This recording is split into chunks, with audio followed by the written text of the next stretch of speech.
Oh, it is on now. Okay, sorry. Welcome, everyone. Hello. My name is Kristen Wong Tam, and the clerks have confirmed that we have quorum. I can further confirm that we have full participation from all the TAC members. I'd like to call meeting number 8 of the Toronto Accessibility Advisory Committee to order. Welcome, everyone. It's great to see all of you on the screen. I'm sorry that we're not able to be together in person. This meeting is being held using the City of Toronto's WebEx technology, with members and staff connecting by video conference or calling in. We ask for your patience with any delays and technical issues. Members of the public can observe this meeting on YouTube. We are also providing captioning for this meeting, and I want to thank the City Clerk and the team at the City of Toronto for making this available to us. This is the very first time that captioning is being provided at a City virtual meeting, and so far I think things are going okay. There's a few reminders I'd like to provide. Staff, please keep video turned off until you need to speak or answer questions. This makes it easier for me as chair and for those watching on YouTube to observe members as they participate in the debate for each item and during the votes. Members and staff, please keep your microphones on mute unless you need to answer a question or speak. Members, if you wish to speak to an item, if you can have your video on and make sure it stays on, if you are able to, raise your hand or unmute your microphone and let me know as chair, and I will create a speakers list to acknowledge you. When voting, and I will call upon you to vote, if you have your video on and you're able to, raise your hand or unmute your microphone to indicate how you'd like to vote. Although we are participating remotely, members, you must still submit your motions in writing to the clerk, and the clerk staff are available by email at taac@toronto.ca. And although we are meeting in many different locations and meeting remotely today, the committee would like to acknowledge that the land that we are meeting on is the traditional territory of many nations, including the Mississaugas of the Credit, the Anishinaabe, the Chippewa, the Haudenosaunee, and the Wendat peoples. And Toronto is now home and still remains home to many diverse First Nations, Inuit, and Métis people. We also acknowledge that Toronto is covered by Treaty 13 with the Mississaugas of the Credit. Are there any declarations of interest under the Municipal Conflict of Interest Act? If you have an interest, please unmute your microphone and let me know, or you can also raise your hand. Seeing none, thank you. Next, we will need a motion to confirm the minutes from our last meeting, which was held on February 3rd, 2020. Can I see an indication for mover? Okay, thank you. I acknowledge that Liv Mendelson has moved this motion. All those in favor, please indicate your support by raising your hand if you can, or unmuting your microphone. Thank you. That carries. There's no one as opposed. None. Okay. Wonderful. So that item carries. So let's proceed with going through the agenda review. There are currently 6 items on the agenda. We will begin with DI 8.1, which is just the chair's report. I will hold that and speak to that in short order. Item number 2 is the City of Toronto's COVID-19 response and accessibility. I am going to hold that for now, and largely because there is a motion that has been advance circulated. All of you will have received a copy of that motion. You will recognize by way of content in the motion, it is essentially the conversation and the advice that you provided me as chair preceding this item, and we'll be moving it as a package, and I'll give everybody an opportunity to speak to the items that they want to speak to when we come back to this matter. Item number 3 is COVID-19 recovery and rebuild, and we're going to hold this item for a presentation from the Chief Recovery and Rebuild Officer, Saad Rafi, as well as David Jollymore, who is the Director of Real Estate Services, Corporate Services. They will be here to provide a presentation and also to answer any questions that we have. And thank you and welcome to them. Item number 4 is options for assistive remote participation to improve accessibility. We have a letter from our TAC member, Michael McNeely. And Michael, would you like to speak to this item now? I don't believe there's going to be a presentation. And if you are ready, then we can also have you move to adopt the recommendations in your letter.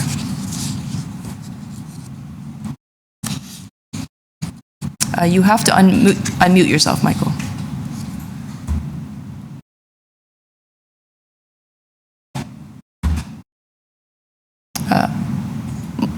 There you are. You're on mute now.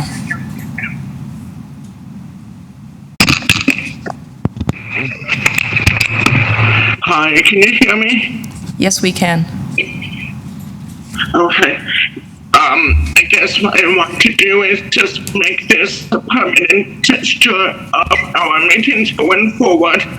Because in light of the COVID-19 pandemic, I think many of us are immunocompromised, and I don't think we would be able to attend meetings in person. So I don't want any of our absences to be used as an excuse for us not being able to participate.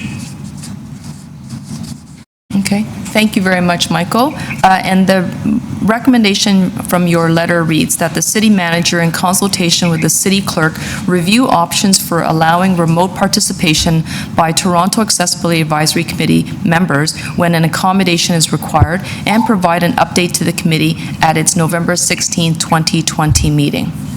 If there's no questions of the mover, can we see, if you can, indicate your support by raising your hand? Okay, and any opposed? Seeing none, that carries. Thank you very much. Moving along to item number 5, applying an accessibility lens to improve access and inclusion in city budget and other processes. We will have to hold this item down because unless there are any questions of the mover, simply because we do have a staff person, the Executive Director of Financial Planning. He will only be available to answer our questions between 11 a.m. to 12 noon, and he is not with us at this point in time. But if there are no questions, we can also have Michael Michelli, who's the writer of this motion and the letter, to introduce it, and he can also move at this time. So just to go back, are there any questions about this matter? Okay, seeing none, then Michael, would you like to just simply introduce your motion? I'm going to unmute myself, so hopefully everyone can hear me. Basically, the reason why I wrote this motion is due to the media report that the city is facing a significant financial shortfall, and the reality of it, though, is that oftentimes people with disabilities are not included in sort of any discussions, or the fact that there are sort of special considerations that need to be considered. And so the rationale is that on a going forward basis, that there is this accessibility lens applied. So anytime that there are any policy changes, that people with disabilities and the consequences of those policy changes are considered. So I think that's sort of the gist of this particular motion. Okay.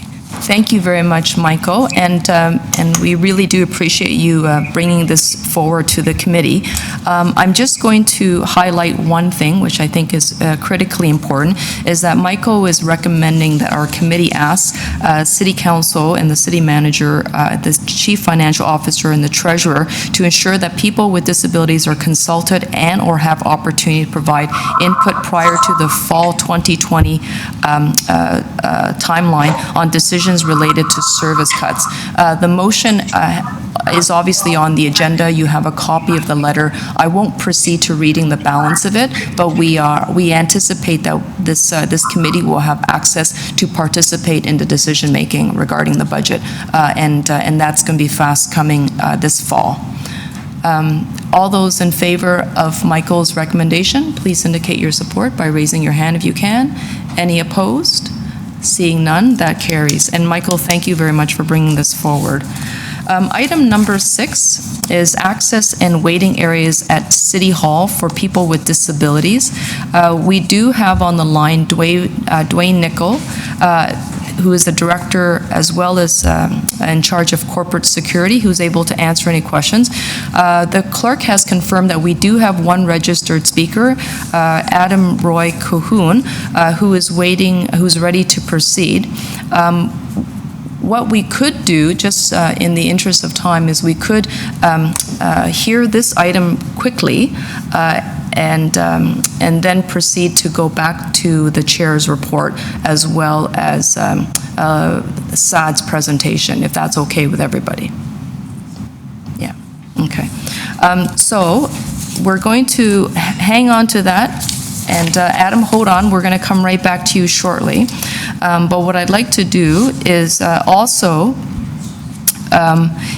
have members, there is one more item to add to the agenda if I can. This additional item for the agenda comes from our member Miranda Frey regarding economic advancement opportunities for people living with disabilities. Members, you have received a copy of Miranda's letter in advance. Miranda, would you like to move a motion to have your letter added to the agenda? Please, thank you very much. Okay, thank you. All those in favor of adding the letter to the agenda, please indicate your support. Okay, so that matter has been added. We can also dispense with this matter right away. Okay, so I'm advised that we need to circulate it publicly. My apologies. Miranda, we're going to hold this down. We're going to come back to it shortly. So that's item number 7. So that brings us to the end of the order paper. With the permission of the committee, I'd like to go back to the item number 6 where we have the registered speaker. I believe that we could probably proceed right about now. I don't believe there's a reason for delay. Sorry, Matthew, thanks for coming back to your chair. Okay, he's on mute, so unmuted, okay. Adam Cahoon, welcome to the committee. Hello. Hi, nice to have you. So I'm going to begin your clock when you're ready. You'll have 5 minutes to speak. The members on the committee have the item already before them, but please feel free to present and I'll start your clock. Just for your information, there's also a timer on the screen. If you want to scroll along your screen, you can get to the image with the timer, so you can keep track of your time as you're speaking. Oh, my phone has a clock on it. Oh. So I will be using the timer on my phone. Okay, great. Thank you, Adam. Thanks for clarifying. Go ahead when you're ready. Okay, everybody, I see a lot of familiar faces. I'm also watching the video delayed screen as well. So I just want to, and I want to thank you for your time. Very quick background is I'm on a group called Walk Toronto, and we were meeting at Metro Hall, so they closed that down for renovation. Now, so then we were able to, with the help of the community and the city, get moved to City Hall. Now, the problems arose with the fact that I was getting dropped off and picked up at the Hagerman entrance because Bay Street is not accessible for my wheelchair. But the problem is the security was leaving at 4:30. My meeting wasn't starting till late. I was being dropped off at Hagerman. I was having to wheel around to the main doors to get in and out. And also, so then at night, if I was going to take wheelchair and not just cancel my ride, I would have to wait outside for the wheel trans. Second of all, for about a year prior to this being resolved, Wheel-Trans had taken the Hagerman entrance off a public Wheel-Trans ride list. So I believe the numbers were actually sort of extra low. I don't want to say artificially low, but the numbers were actually low of the people that would have used that entrance. And the other concern is to actually look at actually fixing up the Bay Street entrance or the Bay Street Wheel-Trans stop for the fact that wheelchair sizes have changed, mobility devices have changed, and you could also make a more hospitable stop. And if you did want to shut down Hagerman at the evenings, then if Bay Street was a better stop, then you could stop at Bay Street and even have the Wheel-Trans driver go to the main City Hall entrance when there are evening meetings. That is the main gist of what I actually did want to actually say to you in my Jason, I know that you guys have all my letters, you have all my correspondence, and I'd be happy to answer any questions that anybody has. Thank you. Adam, thank you for your presentation and for your remarks. I will now turn to the members to see if they have any questions for yourself. Members, please indicate with raising your hand if you can, if you have any questions for Adam. Okay. Seeing none, Adam, thank you. I can. It's Michael Michelli. Oh, sorry, Michael. Please go ahead. I apologize. That's okay. So, Adam, I'm just wondering, what would be the most important thing to improve accessibility and safety at the Bay Street entrance? What would you recommend? I would recommend a properly designed shelter with a wide enough ramp, and probably a surveillance camera into the City Hall security area. And I would also design it so that when Wheel-Trans is picking up, that they don't necessarily leave the no-shows there, but they would actually be encouraged to actually go into the main doors of City Hall. So that if I'm reminding you, news. Stop. So I would actually wanted so that they would be encouraged to go into those main doors. Especially in the winter months and stuff.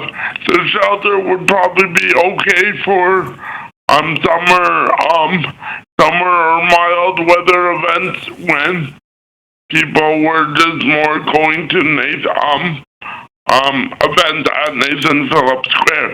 But if it's later at night and you're wanting a little bit more safety and security, being able to wait inside at City Hall would be nice.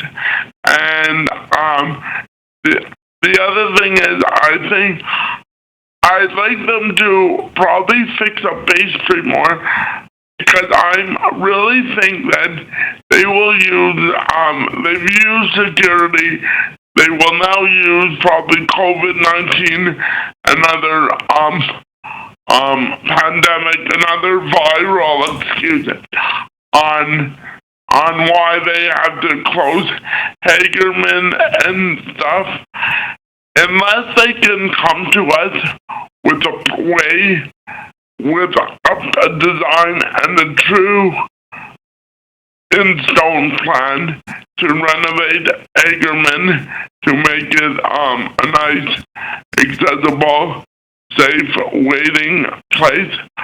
Right now, the way it's designed, later in the evening, it's not really a safe place for waiting. Okay. Michael, do you have a follow-up question for Adam?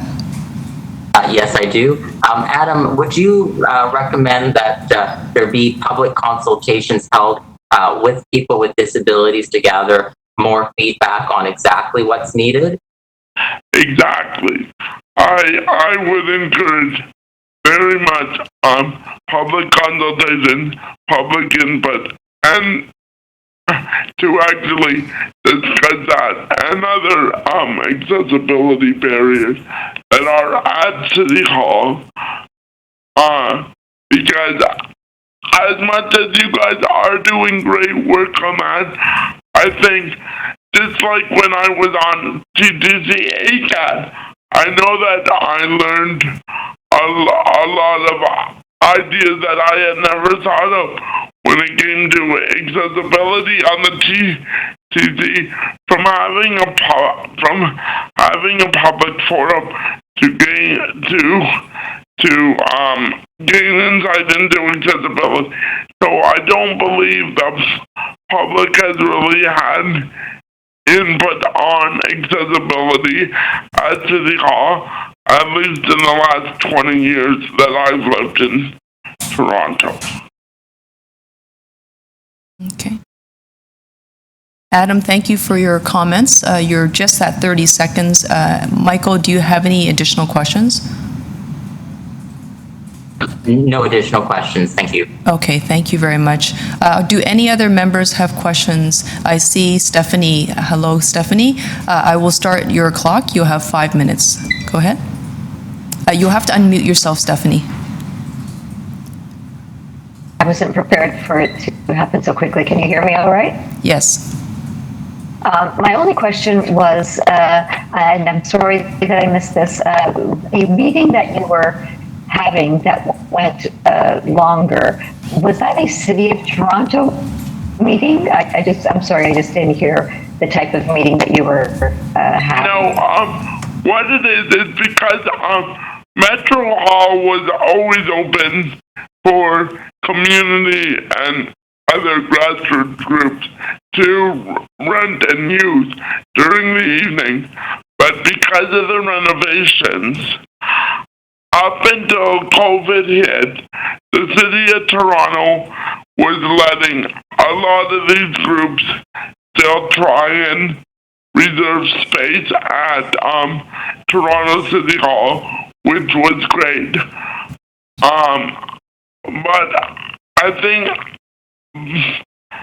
But I think that's sort of what,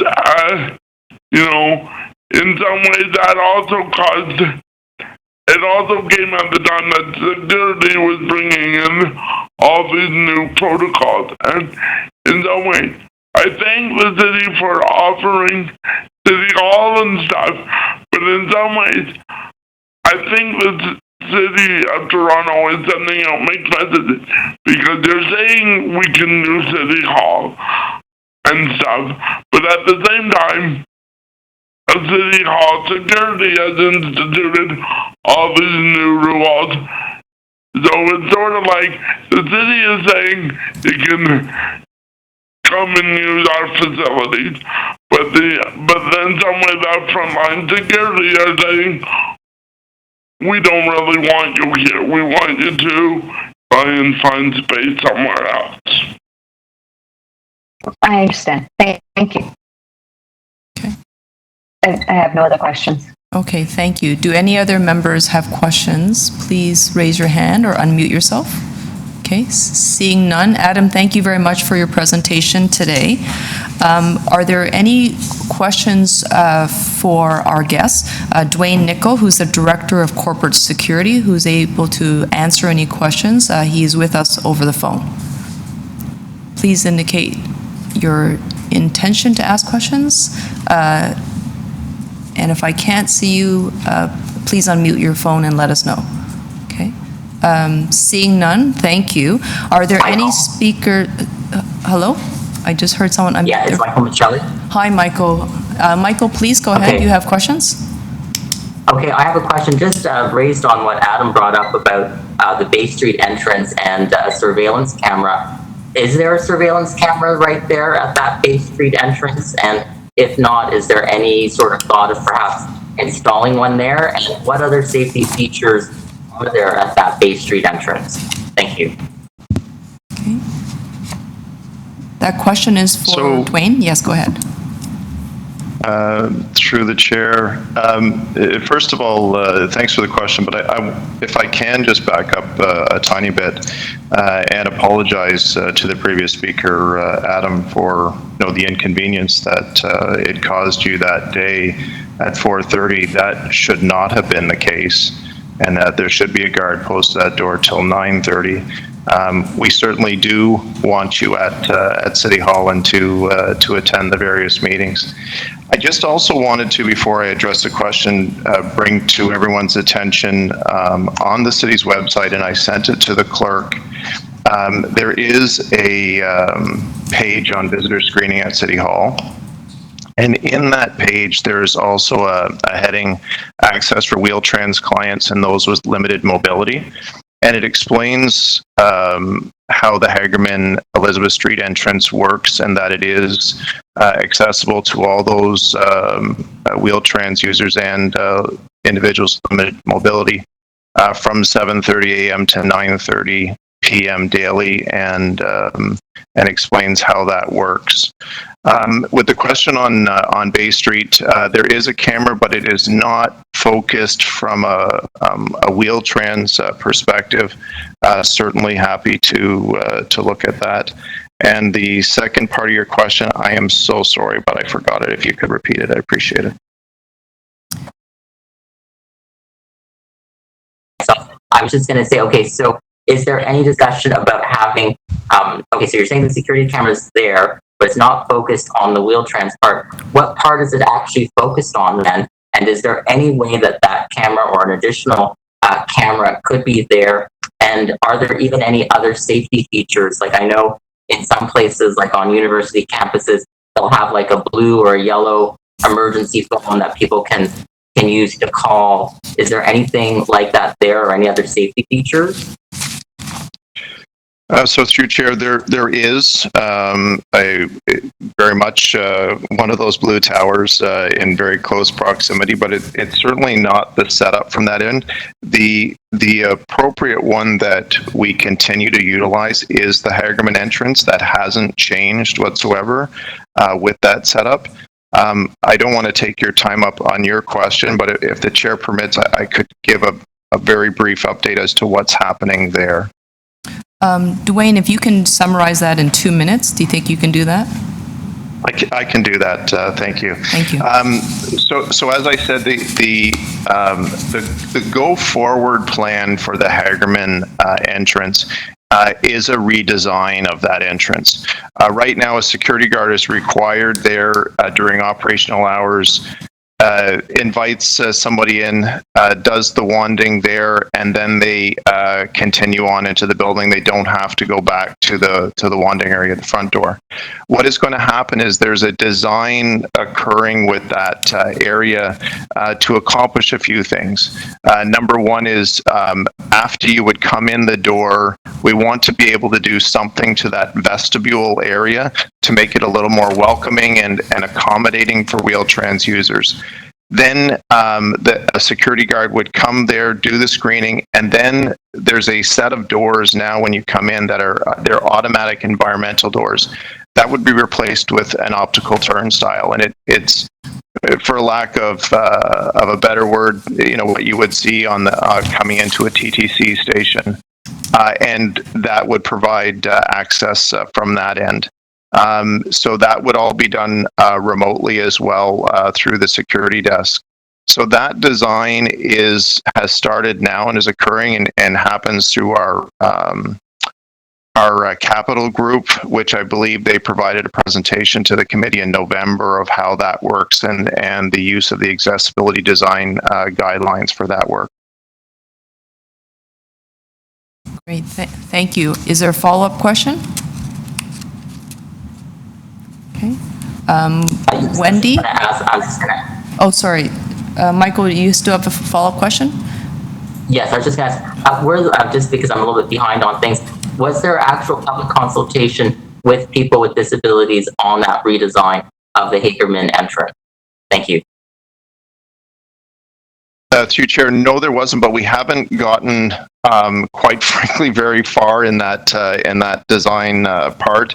As you know, there are consultants that are used in those capital projects to apply that lens. But as you're saying, as consultations in that regard, no. Okay, thank you. I believe we have questions now coming from Wendy and then Michael. Okay, go ahead, Wendy. Thank you. Start your clock. I was actually going to ask the same question that Michael asked, and so you've answered it, but I wonder if I could ask a follow-up question to that, which is, would you be open to having public consultations with people with disabilities about the redesign?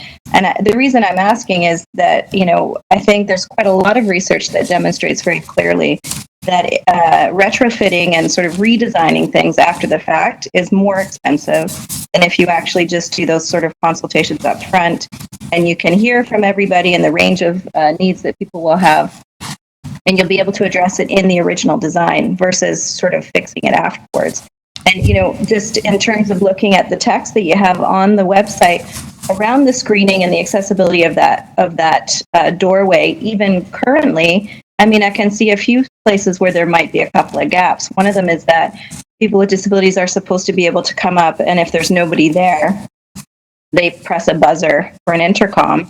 And, there are going to be people with disabilities who are not going to be able to press that buzzer. The alternate version of how people are going to be able to get in terms of that text is that they're then required to phone someone and ask a security guard to come and let them in. And there are also going to be people with disabilities who might not be able to use the phone in that way. So there are these gaps, I think, in the current process, and probably there are gaps in the new design as well. And just in terms of ensuring that the design meets the needs of the community for whom I think it's intended, it would be great if you would consider having some kind of consultation. So my overall question here is, are you open to including that kind of consultation in the process point? So thanks for the question, through Chair. Absolutely. I think I've heard that fairly loud and clear from the committee and from the speaker, and certainly even the part about would we make a change from Hagerman to Bay Street, and what are the advantages and disadvantages? That we're happy to do that. Thank you. Wendy, do you have a follow-up question, or should I proceed to acknowledge Michael McNeely, who has questions himself? No follow-up question. Thank you. Thank you very much. Michael McNeely, you have 5 minutes. Go ahead. You'll have to unmute yourself, Michael.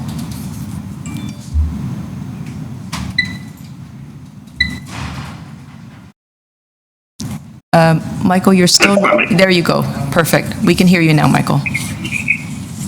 So I just wanted to indicate in agreement to Wendy and Michael and the other speakers that disability is an extremely important aspect to take into consideration. And in order for all of us to feel welcome at City Hall, we need to feel like this decision was made with us in mind. And I'm very concerned about the use of the turnstile, because turnstiles are traditionally inaccessible for people who are blind and low vision, as well as people in different sized wheelchairs. And I understand it may be optional, but it may not seem that way to people who are not aware of the options available to them. And furthermore, as Wendy mentioned, the use of the phone is not accessible for people who are deaf.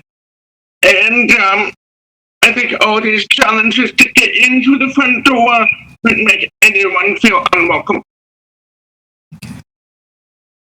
Michael, thank you. I think there was not quite a full question in there, but certainly some very important comments. Are there any other questions at this point in time? Okay.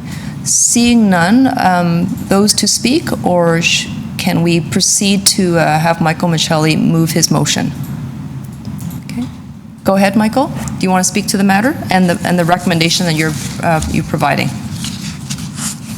This is with regards to my accessibility lens, or with regards to the safety at City Hall? Oh, my apologies. I acknowledged the wrong Michael. It was Michael McNeely who had the recommendation. Michael McNeely, did you want to move your motion?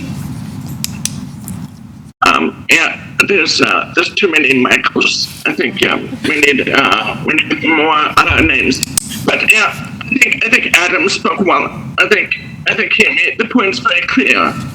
And I think if we can integrate some aspect of consultation with people with disabilities being more implemented in the future, then I think we're good to go. Okay. Thank you very much. So everyone, you will have on your screen Michael's recommendation, and that is requesting corporate security to provide an overview at the September 24th, 2020 meeting on changes to access at City Hall, including waiting areas for people with disabilities.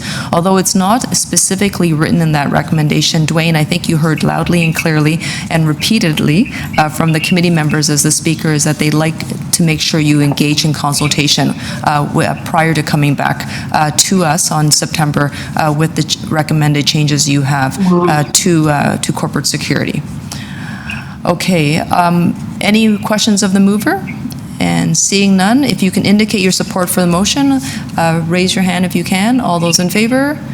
And any opposed? Okay, thank you very much. That has passed.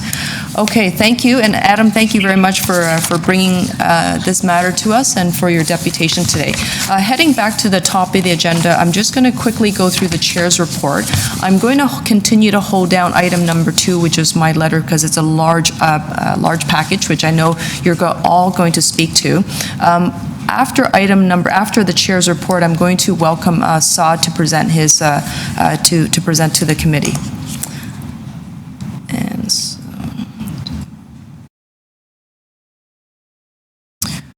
okay, so thank you very much. I'm going to see if I can stop the clock.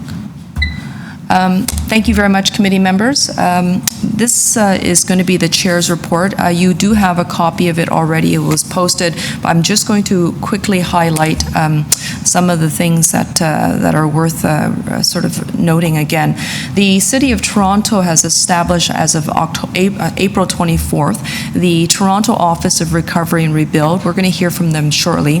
The goal of the office is twofold. One is save livelihoods and save it safely during COVID-19. The Toronto Office of Recovery and Rebuild is guided by several themes, including building preparedness through city divisions, agencies, resilience, equity, business, cultural development, government, and fiscal renewal.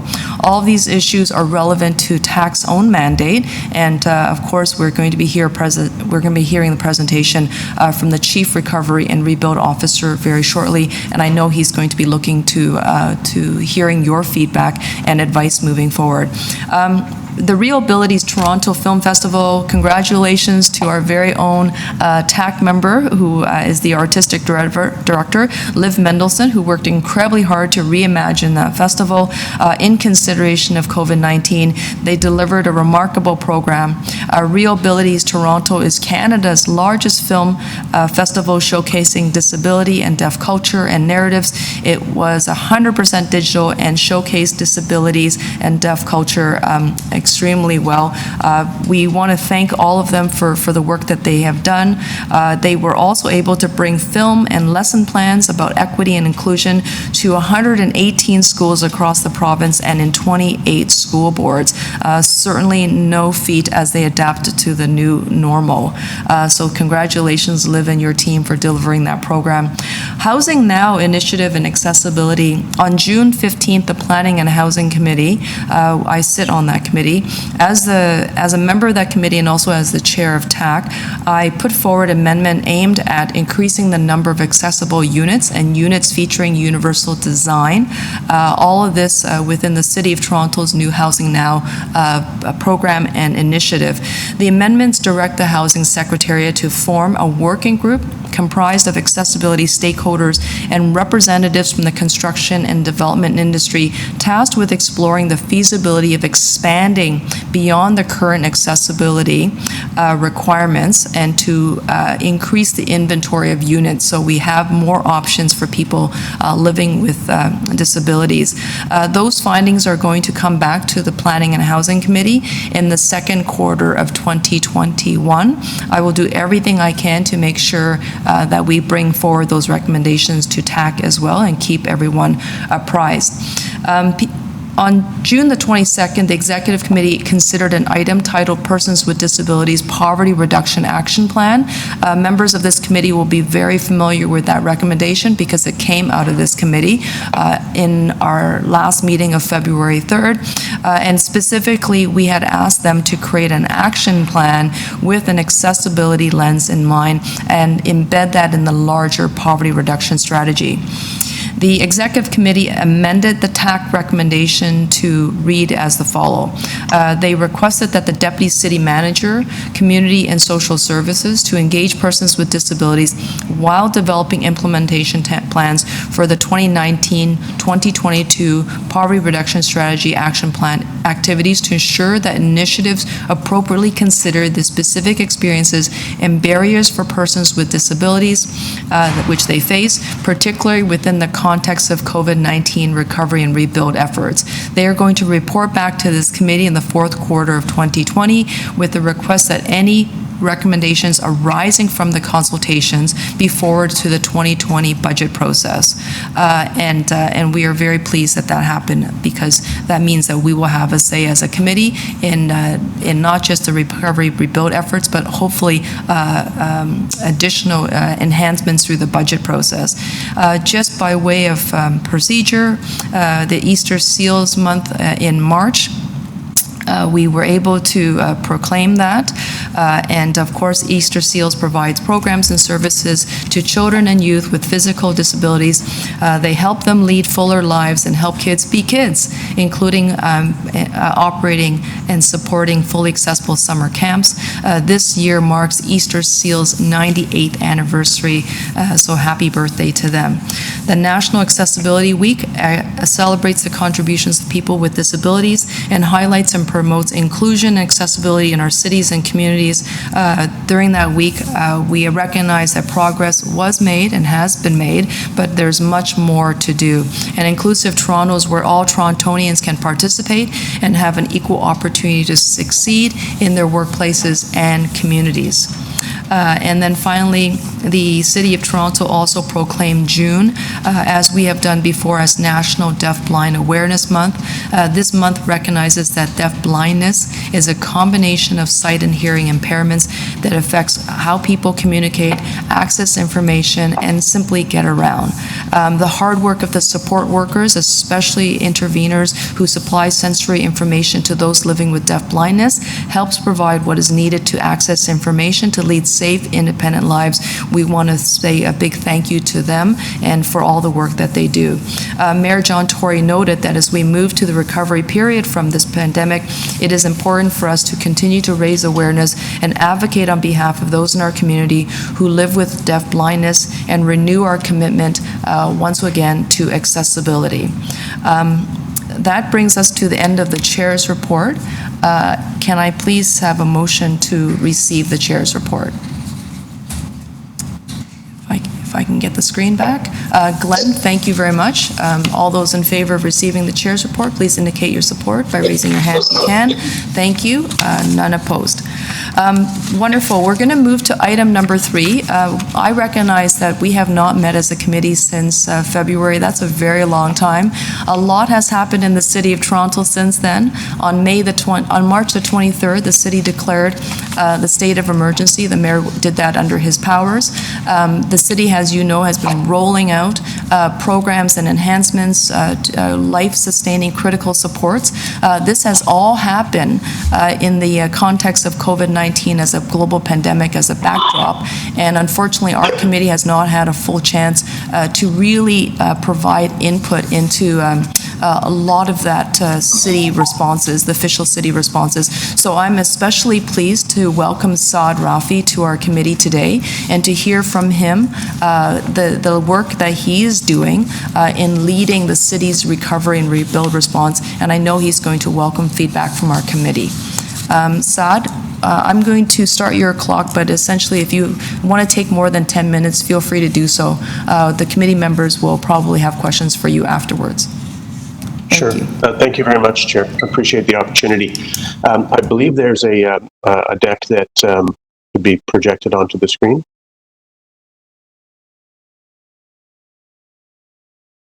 We're getting that up for you shortly. Okay, great. Thank you very much. Terrific. And can we go to the next slide, please?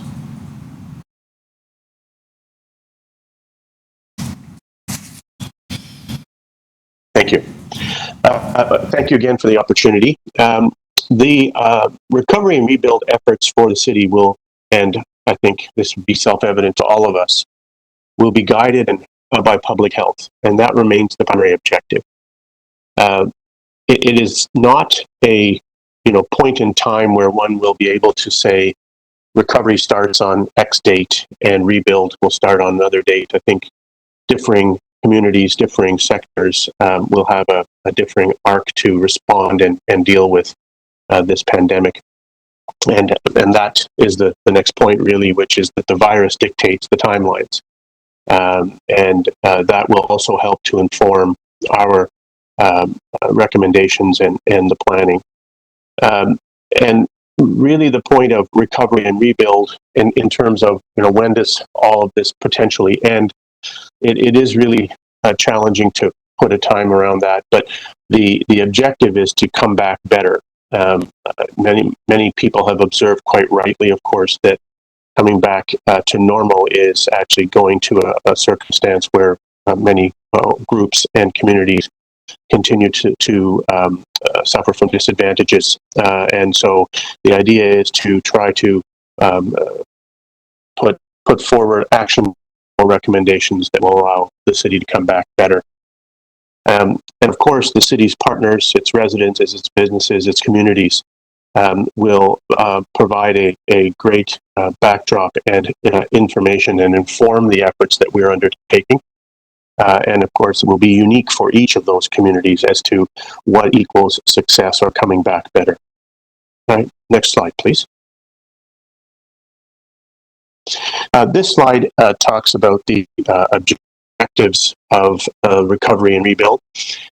First, it's to coordinate a citywide approach to inform public health evidence and best practices, to bring innovation to the city's recovery strategies and actions. And in doing so, there is a broad engagement of stakeholders, residents, Indigenous communities, businesses, council members, and the general public on, and of course, all the advisory committees of council as well. And we're very fortunate to be able to leverage the subject matter experience and operational expertise that resides in the city's divisions, agencies, and its partners.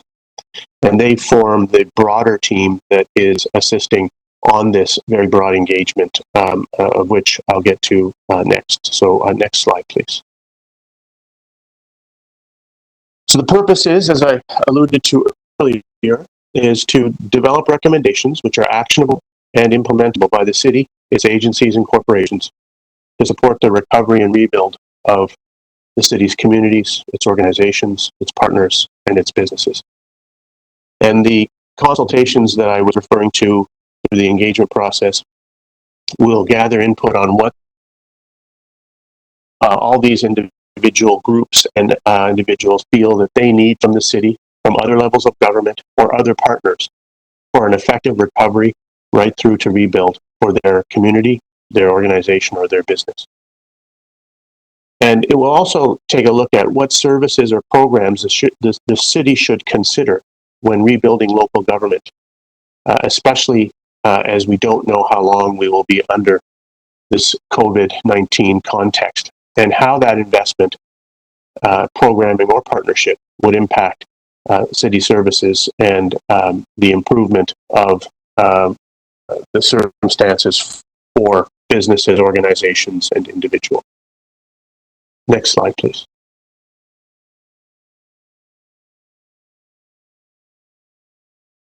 Thank you. So we're undertaking engagement through consultation, as I mentioned, along with research and engagement of members of council, city divisions, its agencies. This will be summarized for the public and will result in recommendations to the senior leadership team, which ultimately the city manager, and through the city manager to council. The recommendations will speak to the city's relationship with other levels of government, including cost share programs, various additional revenue options, and partnerships to address the long-term needs of Toronto. I think we've heard a lot about the fiscal situation the city finds itself in, and so some of that will have to be a part of the discussion with senior levels of government. Well, the recommendations will also identify opportunity to specify the nature of the city's partnerships, its services, and its programs, and identify immediate practical actions, and also identify where divisions will be able to report on longer-term actions, including resource, technology, and other types of solutions that will be necessary to ensure an effective rebuild and coming back better from COVID-19. Next slide, please. The function itself, the office, is a time-limited one. There's regular interactions with the city's senior leadership team and the city manager. And once the feedback has been received through these consultations and this broad engagement strategy, we will analyze those findings, of course, and we will engage with councillors and divisions through council and agencies to we will formulate final recommendations in a report, hopefully to council in September. But all input, observations that will be captured will be, as I mentioned before, will be in a report, to the city manager to council, and all data and findings will be made available through toronto.ca/open, so that that will be as transparent as it can be. Next slide, please. So there's a lot of terms that get interchangeably used, actually, and so I just wanted to go over some of those terms, because the city has used terms like restart and reopen, and I think all of you know we're in the province's stage 2, and hopefully moving to stage 3 when it's appropriate and safe to do so. And we're focused on a recovery phase and into the rebuild and part of some of the reimagine phase. And obviously these phases don't have hard and fast timelines. One goes into the other for sure, but our interest in ensuring that we get a report in front of council in September is it is really hard to know what the arc of this pandemic will be, and what impacts we are learning about, what impacts it's having on the ability of organizations and communities, etc., to recover.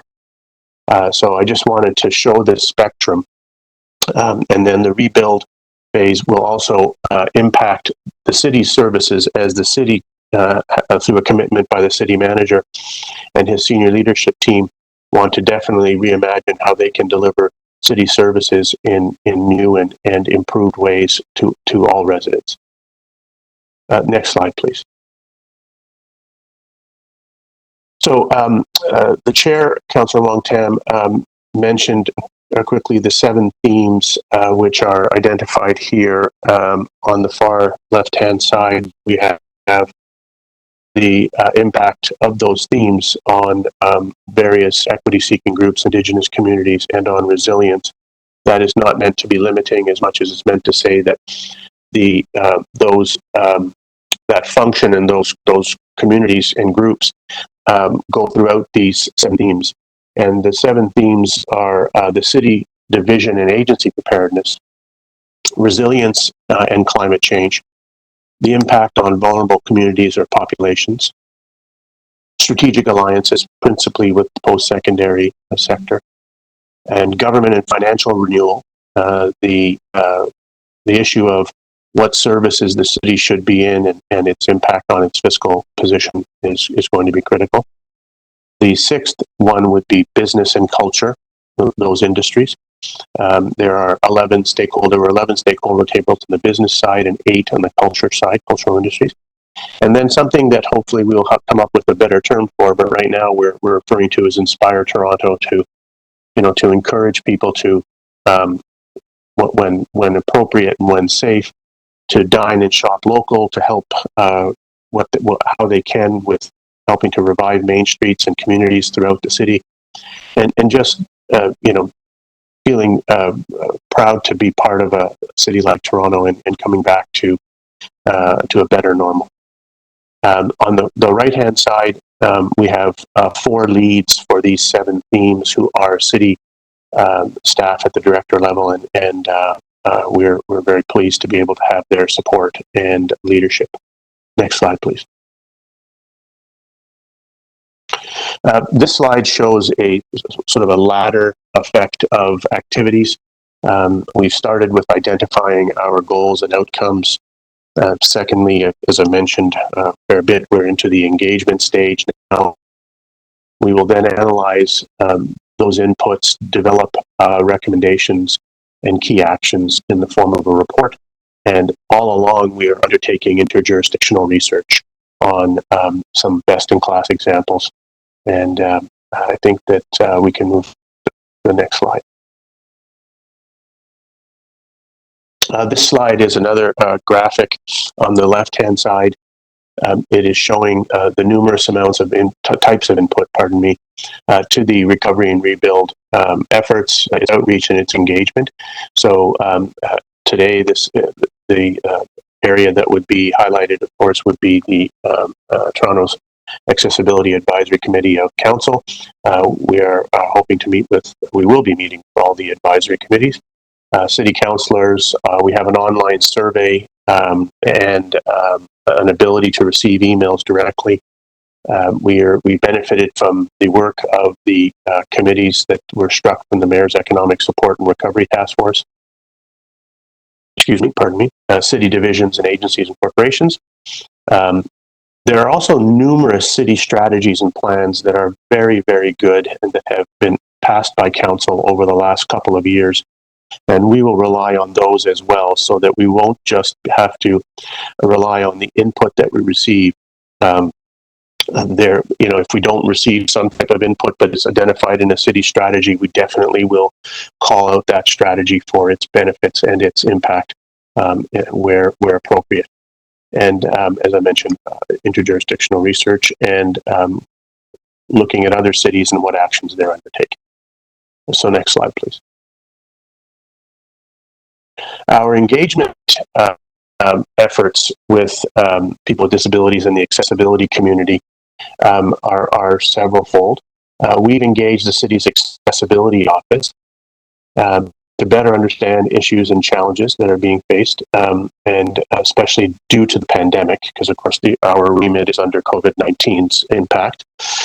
We're also working with the city's accessibility unit to reach out to their network to encourage individuals with disabilities and organizations that serve people with disabilities to share their views on how Toronto can recover and can rebuild through a consultation survey. In the area of the cultural sector, there's been a outreach to targeted groups of informed individuals with disabilities working in the cultural sector to learn about the impact that COVID has had on their business or their organization. to get strategies for recovery and to get their vision for rebuilding the cultural industries with a focus on accessibility for creators and audiences. There's a list of over a dozen organizations that have been reached out to, just Tangled Art, plus accessibility, accessible media, Out of Sight, Theater Productions, Inside Out, Attitudes and Changing Lives, and the list goes on. Real Ability Film as well. That's focused strictly on the cultural industries. Next slide, please. And in addition, we're also working with the City Clerk's Accessibility Outreach Network to plan a dedicated and facilitated session in early to mid-July. The office is working with the Accessibility Unit and the City Clerk's office to establish a virtual session and make it as accessible as possible to prevent barriers to participation. We're reaching out to community groups and organizations through the Equity Office to get their advice to serve people with disabilities as part of a broader engagement of community groups, and that will happen in July as well. And we're leveraging the city's Employee Disability Network to hear the views of employees with disabilities and about their experiences with COVID and their views about recovery and rebuild, and not just in their role as employees, but as residents as well.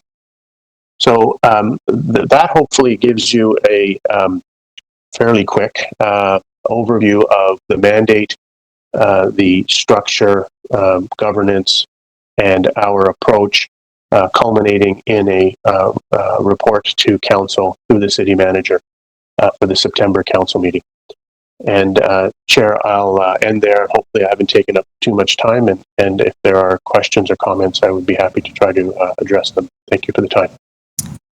Thank you very much, Saad, for your presentation. We will now turn this to our committee. Are there members of the committee who have questions for our presenter? Please indicate your desire to speak. And I see we're going to start with Wendy Porch, followed by Liv Mendelson, and then Michael McNeely. Go ahead, Wendy. Thank you for your presentation.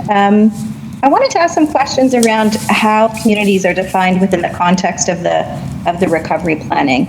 So I think that you made quite an important point around different communities having different timelines.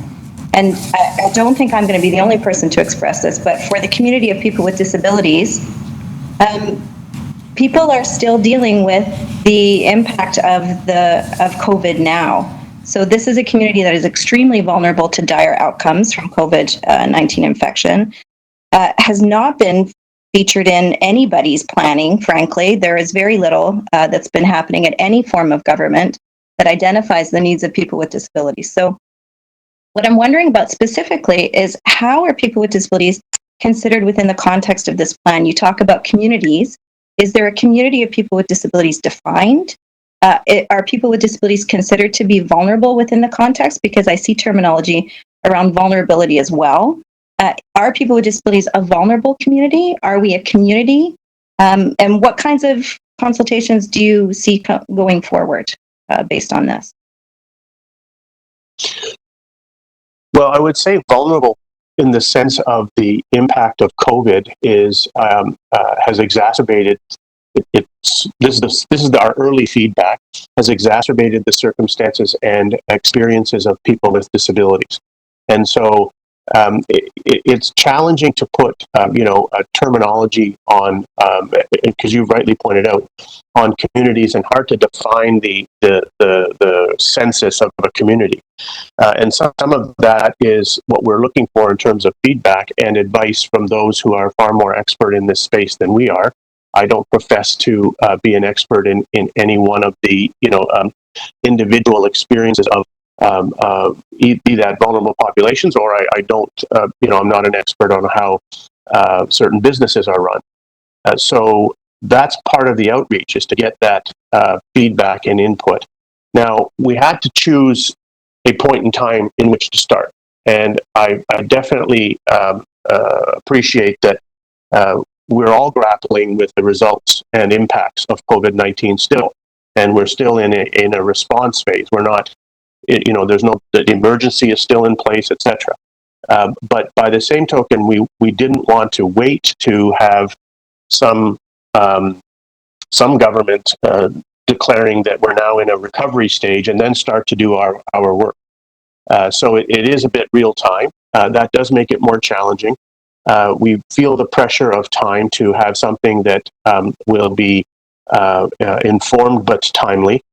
And I don't want to define communities for those communities. There are, there are emerging points that when we reached out to people of color, the Black community would like to have a dialogue separate, and the people and people of color would like to have a dialogue as well. So these are the sort of real-time learnings that we're having to understand. That's why we have people from the city to guide us who work in these areas, from SDFA, from the Equity Office, from the Accessibility Unit, Aboriginal Affairs as well. So that's the best way I can answer your question. Chair, are you able? Yes, sorry. All right. Wendy still has some. It's just Jason Michelle. If I can be put on the speakers list at some point, I guess you see my hand up, so I just unmuted. Sorry. Yes, no problem. Thank you very much, and thank you for letting us know. Wendy, you still have some time. Do you have a follow-up question? I do, yeah. I have a follow-up question. So I wanted to ask maybe more directly, are there vulnerable populations that have been defined under the plan? And if you could tell me what they are. I would say people with disabilities, Aboriginal communities, people of color, Black population. I'm not going to give you an exhaustive list because I'll forget some. We are working with various organizations, existing tables in our outreach. There are some, I think, 70 plus tables, and then another couple hundred organizations. The Social Planning Toronto is also organizing by way of input. So we are relying very much on the advice of city staff who operate in these spaces and who have a ready list of groups that we can access. And of course, there's also the ability to self-identify if one is choosing to go through our website.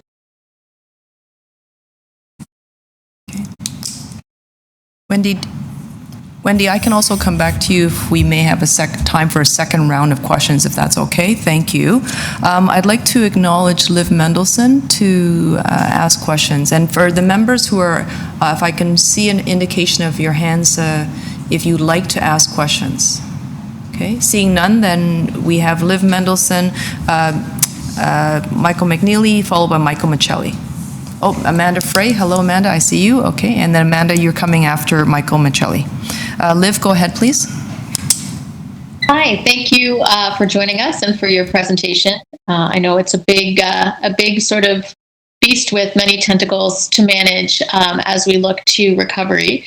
I want to echo what Wendy noted in that for many disability communities and many disabled folks, we aren't really in recovery. We are still in active crisis phase. And as everyone looks towards recovery, rebuild, reimagining, we want to make sure that the crisis phase is still adequately and equitably addressed. Having said that, I want to focus my questions around engagement strategies. I did sit in on the culture and disability arts session, and I think everyone was very pleased to see that happening. Although there was a question on whether that was the logical place to start engagement. So out of that came, I think, some important recommendations for the cultural sector, but also a picture of some of the concerns that are probably more germane and more general for this committee. And a note, I guess my first question around engagement is I notice you're setting up an information gathering kind of engagement session. My question is whether that will be an ongoing process or whether that is a one-time engagement session. Because I think, especially with the timeline for this community being a little bit different, and the needs being, as you've noted, so tremendous, that I think the recommendations that I'm hearing in the community are that this needs to be an ongoing and not a one-time engagement process, that the engagement needs to continue at all phases and stages of this recovery. I also have a question about representation. As all of these 70 tables are put together, I'm wondering if thought has been given to making sure that there's representation on these committees, not just of subject matter experts, but of subject matter experts who have lived experience along different identity dimensions, including disability. It's one thing to have a separate table, which I think is necessary for people with disabilities to give specific feedback, but we should also be on economic recovery tables. We should be on financial implication tables, culture tables. So that's my sort of second question. And then my third question is around the entire recovery process and around the engagement strategy specifically, is around data collection. This has been a long-term issue that this committee has had with the lack of disaggregated data around disability experiences in the city of Toronto. I know there's also issues with disaggregated data around race that are starting to be looked at, but particularly for the lens of this committee, we are not sure who is gathering what information in general and specific to COVID around who's being impacted in disability communities and what that looks like. So as we plan and as we do engagement, if it's going to be data informed, we need to be thinking about if and how we are collecting data, with the understanding also that a lot of not-for-profits who would normally be engaging in that work have been really hit also by the economic fallout of this COVID crisis, and may not be in a position to gather data as they might normally be wanting and willing to do. There have been layoffs, there have been reductions in capacity across the not-for-profit sector. So I guess just to summarize my three questions around engagement, what that looks like over the long term, representation on different committees, a strategy there, and data collection. Sort of three, yeah. No, thank you very much. So our engagement timeline is fixed, but it's not meant to be one and done. I think we're hearing lots of feedback along the lines that you've mentioned, and I'm certain there's going to be a recommendation that talks about an ongoing set of dialogue and engagement with all manner of groups. Just because the timeline and the arc of this pandemic, I don't think anybody can tell us for certain. And so, as I mentioned in my presentation, we don't know what when we actually feel that we're in a either under the shadow of a vaccine or some mass immunity, and how long that will take. And it's certainly not. The work we're doing is certainly not meant to ignore the fact that we're still in the response to this pandemic and this crisis, and that there may be gaps in that response. But as I mentioned earlier, I think we have to start looking at recovery and rebuild at some point and be as efficient and effective as we can to provide some recommendations. Some will have a longer implementation cycle to them, such as ongoing engagement, to your point and question. We are very much looking to get guidance on how to include people with lived experience from many communities. We recognize that in some communities, feedback's been given by those individuals. It says that the organizations that represent them, they feel they would like an opportunity to have their own voice heard, and not just through their sort of representative organization. And so we recognize that and would welcome further advice on how to ensure that we have as many voices with lived experience as possible. I think the data collection question really starts with Toronto Public Health. They've just recently put out, as you would likely know, their assessment of the impact of COVID-19 by various types of groups and by geographic location and socioeconomic impacts as well. And whatever data we collect, the raw data, will all be put up on the website, and we'll be as transparent as possible with that. The report will be from Dr. Mowat and myself. Dr. Mowat is the senior advisor to Eileen Davila, the medical officer of health. So it will have components of the work that he and she have done at Toronto Public Health as well.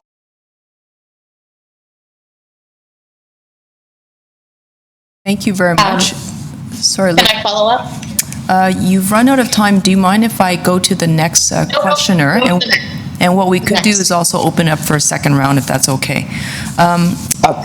Chair, may I also get on the list? It's Jason here. Yes. Hi, Jason. Thank you. You can't see me for my camera's doing something, but yeah, thank you. Okay, thank you.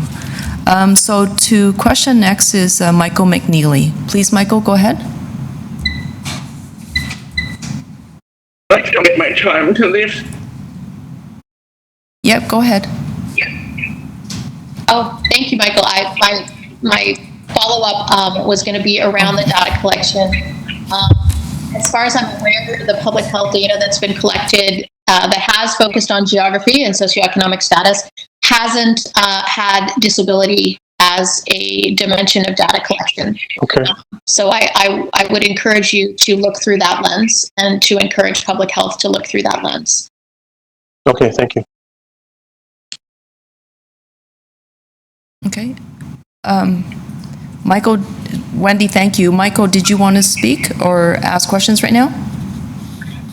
I just wanted to make a recommendation if I can. Actually, if it's not a question, just hang on tight. We're going to bring you to a speaking portion at the end of the questions. Is that all right?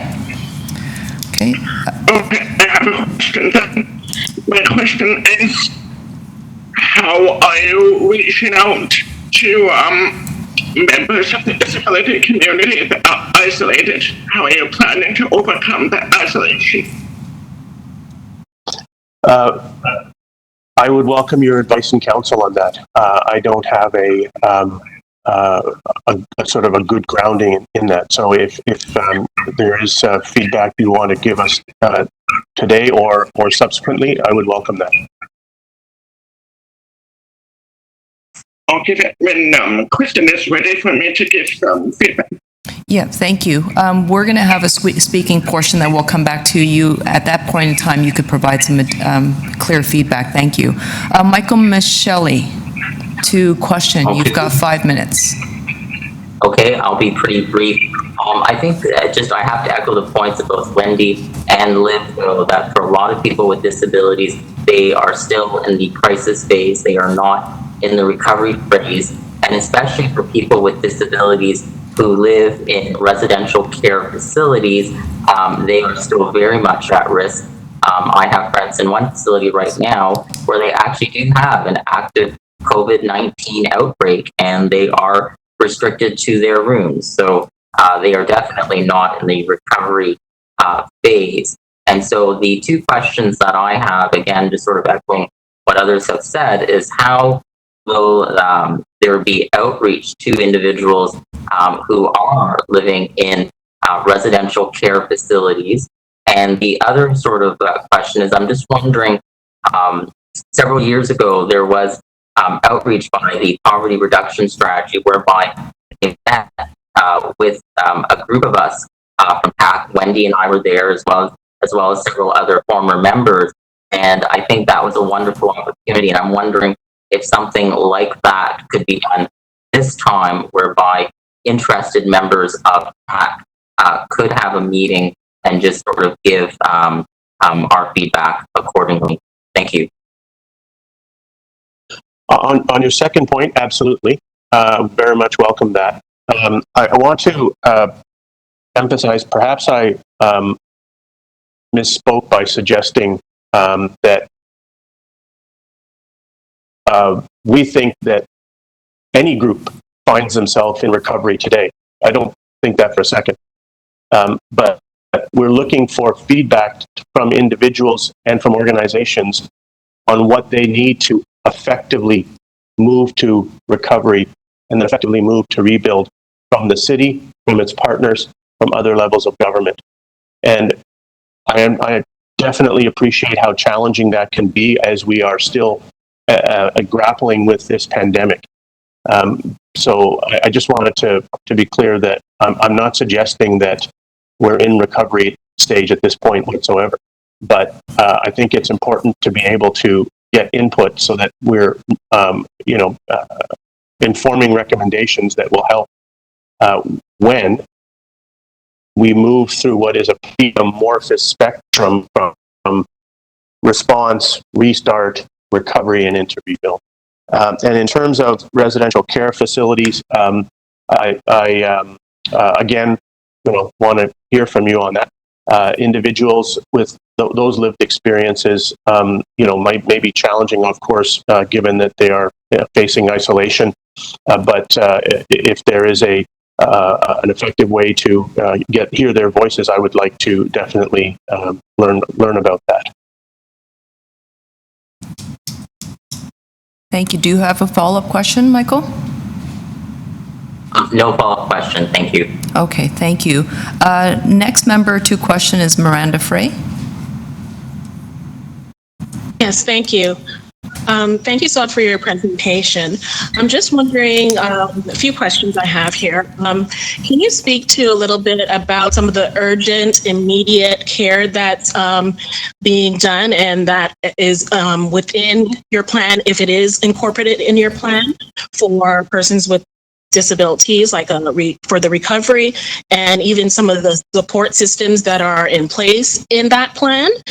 And how can we support in terms of community members as well for our clients that inform us about their needs that they want to put forward? What might be some of the best ways and different options that we can do that?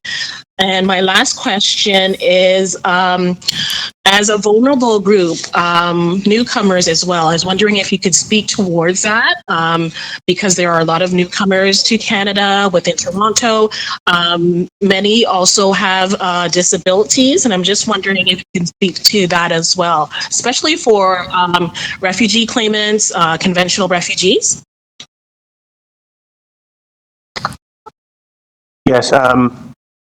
Well, in terms of engagement options, if you have groups that you want to bring forward, we'd be happy to obviously include them if they haven't already been included. We're just starting our outreach process to this community. And newcomers are on that group of vulnerable communities.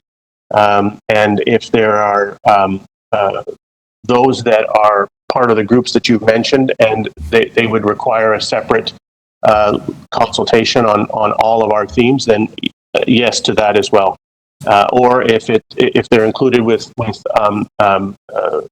newcomer organizations or newcomer tables, I would imagine they would not want to be, or they may have other unique needs, of course. So, happy to be inclusive in that regard as well. If the committee wants to provide some of those organizations, we'll make sure they're included if they haven't already been put through, sourced from the various city offices that provided suggestions. I think I might have forgotten your first question. I apologize, Miranda. That's okay. I'll repeat it. So I'm just wondering if you could speak to a little bit about some of the urgent care for recovery for persons with disability. Yeah, thank you. We haven't formed any of those recommendations or, put, because we just haven't done the consultation yet. So we need to hear from the communities on what it is they would like to see in the recovery sort of phase of dealing with the pandemic.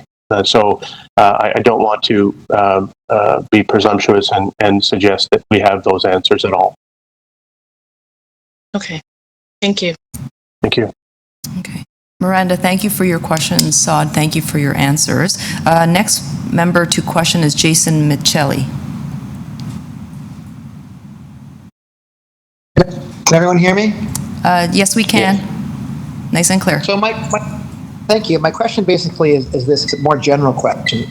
Would this procedure of recovery benefit in terms of a consultation perspective if our committee could try and form some sort of a subcommittee or advisory committee to your office to assist? Could that be possible? And if so, would that assist?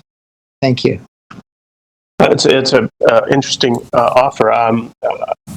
We could certainly talk about how that could be structured, and we could definitely bring our findings to you to get your assessment. We can do it in all manner of different ways. So I'm open to the idea and to hearing more about how we might structure that. Jason, do you have a follow-up question?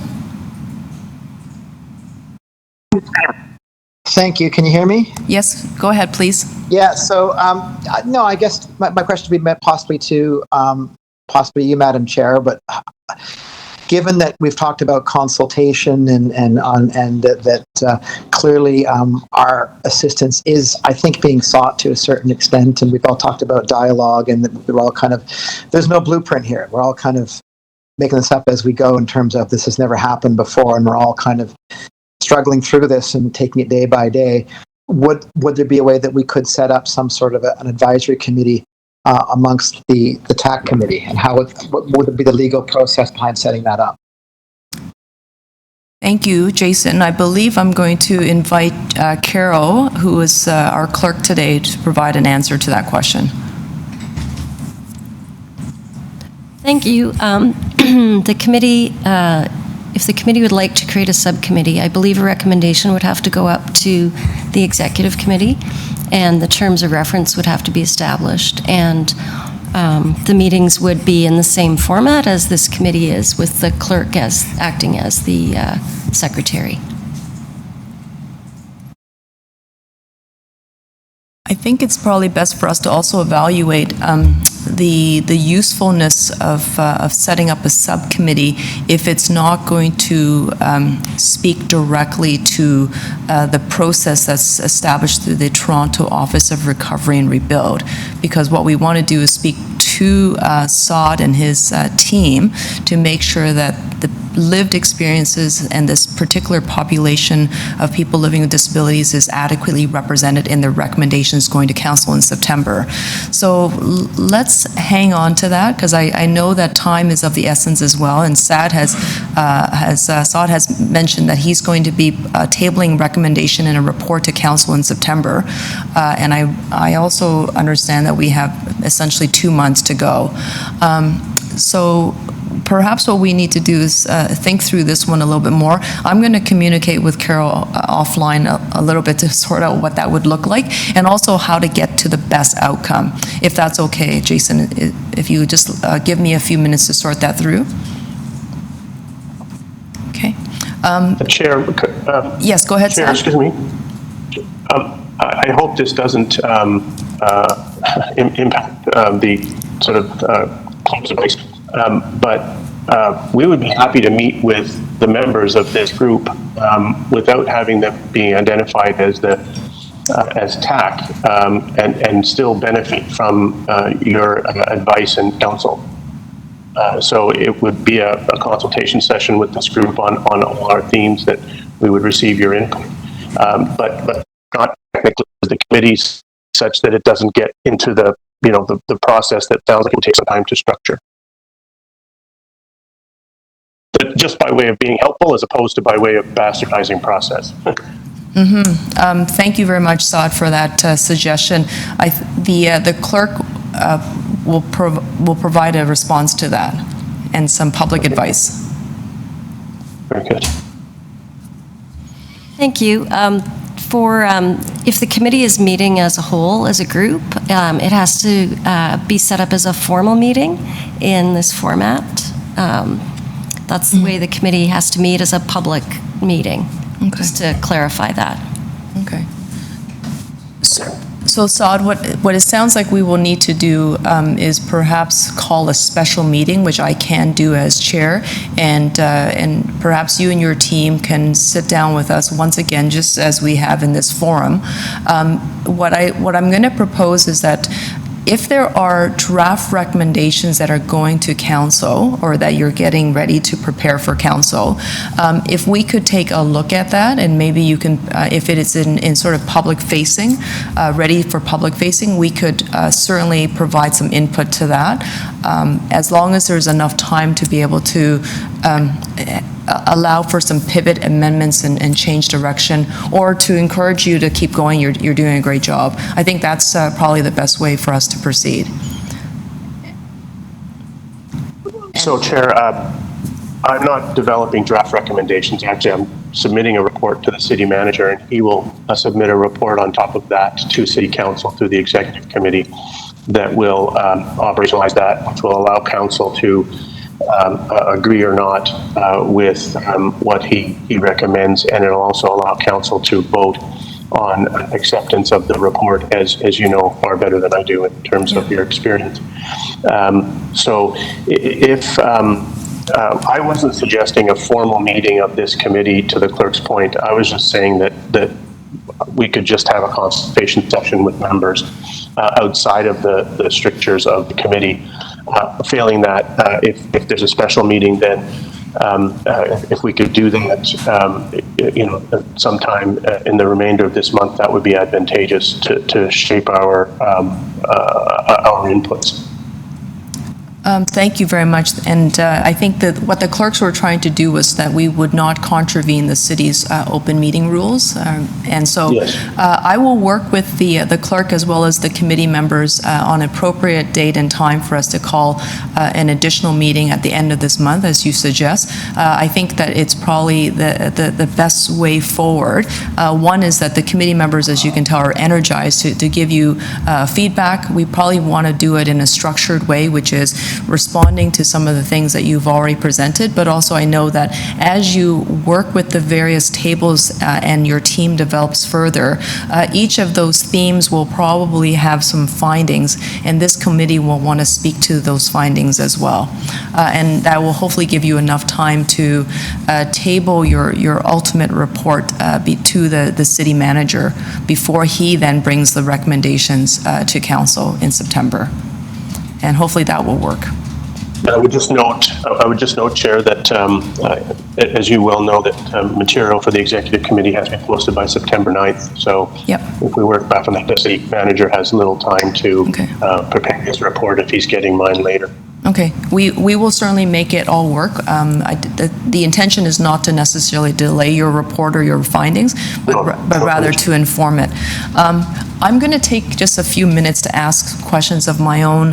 Sorry, we went through a whole process conversation, but before I do that, are there any other members who have questions for Saad while he's here before I ask a few of my own?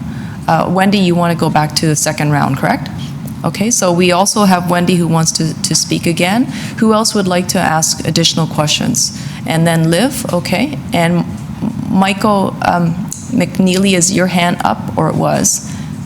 Or were you just, okay, no problems. Wendy, and then Liv, and then I'll ask my questions at the end. Okay, Wendy, go ahead. Thank you. I'm sorry to kind of ask again about this, and I'll give you some context for why. I'm going to come back to the vulnerable populations and how they're defined. The reason why I'm the executive director of quite a large disability organization, and we have a program that exists across the province of Ontario, as well as programs that exist in the city of Toronto.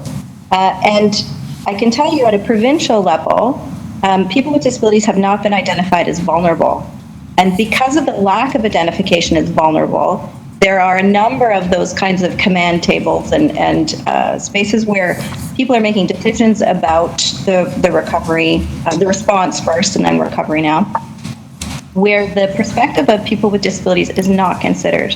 So I would say largely we have been invisible in terms of the response to the pandemic. We are not a population that people think about when they think about how people are doing in terms of COVID-19. And I think what you've heard from the community here is that very much for people with disabilities, recovery is still very far off. So we are talking about people still being in their apartments, in their homes, vulnerable because they access attendant services in lots of cases for people with physical disabilities. So there has been no physical distancing. There has been no access to PPE that is coordinated in any way. There are people who have not been able to eat properly because they have not been able to get out to get groceries, and delivery services drop their groceries off the lobby. And there are no services to help them with that. So there are some very fundamental eating, safety, response questions that were never answered here. And I know provincially, because of the lack of identification as a vulnerable population, this has been sort of cyclical. It has not been addressed yet. And so what I'm doing is I want to come back to this question of vulnerability within the context of the plan. And are you saying, when I asked earlier, are those folks, those groups that you listed, are they identified as vulnerable in the current plan as vulnerable communities? And where would I be able to see that? Yes, they are. And I keep having to go back to the issue. You're just not going to like my answer, frankly, in that it's not my remit to deal with the response and the crisis aspect of this. I don't discount any of the things that have been said, but I'm also here to try to get feedback and advice on how to include people with disabilities at all levels on the subject of recovery and rebuild. And I appreciate that we're nowhere near recovery in this context, but we definitely want to hear these voices and include them in recommendations that are, if necessary, unique to their needs. And so that's why I was hopeful and pleased to have this invitation to get advice from you on how best to do that. And whether you'd like to talk individually, I'm happy to do that. Whether you would like to convene, as we've talked about already, as a group, or be part of the other groups that we are convening and those tables we're convening. But I'm sorry, I don't have sort of responses for how people with disabilities have or have not been addressed and treated in the crisis aspect of this pandemic. And it's just not something that I've been tasked to undertake. I appreciate the points you've made for certain, and I think those issues will inform recovery and some aspects of recovery. But I'm sorry to say that I just don't have the wherewithal to address those points of people in crisis.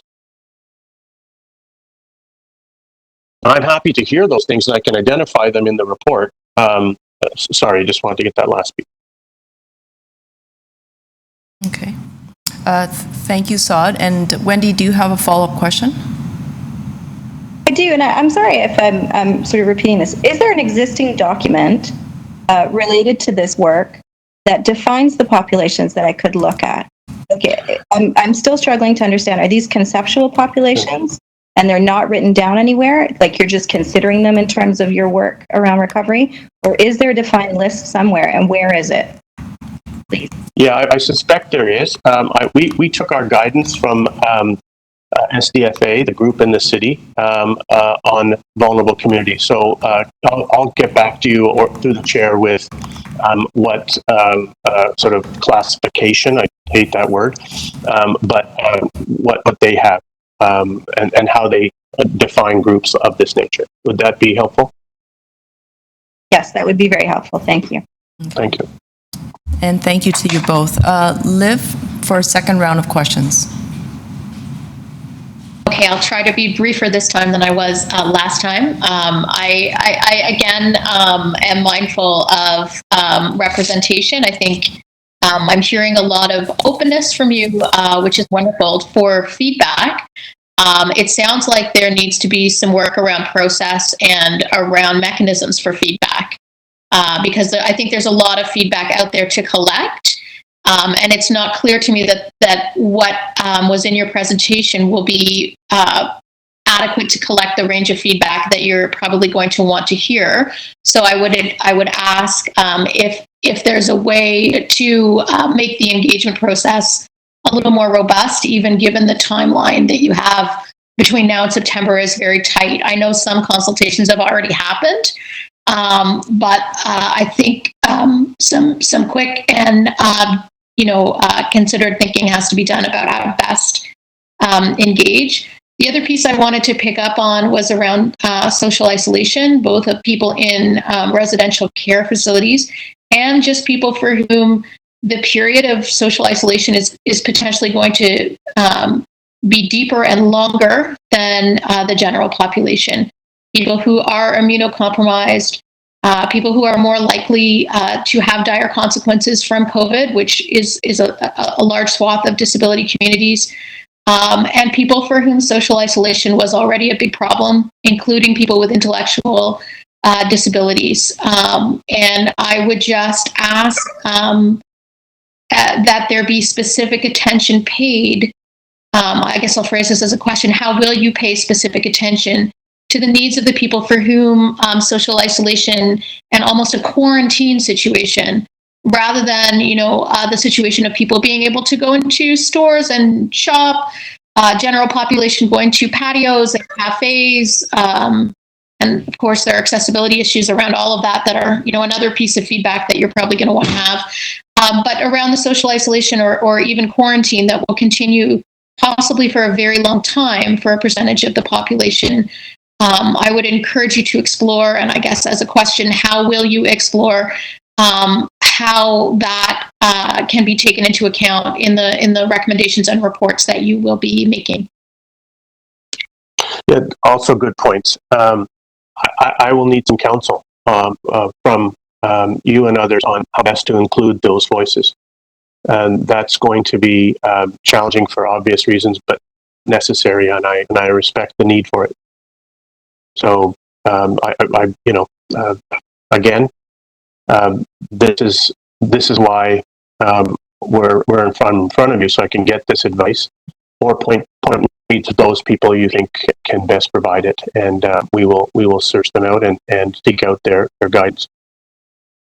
Fabulous. So I think we need to work together, whether it's through the clerk and the counselor and the committee, but it sounds like there's a willingness and a desire on our part and on your part for some kind of ongoing engagement to get more feedback. Indeed. Great. Thank you.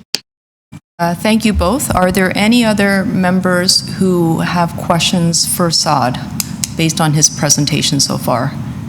And I cannot see the screen. If you don't mind just putting the screen up so I can see everyone's faces.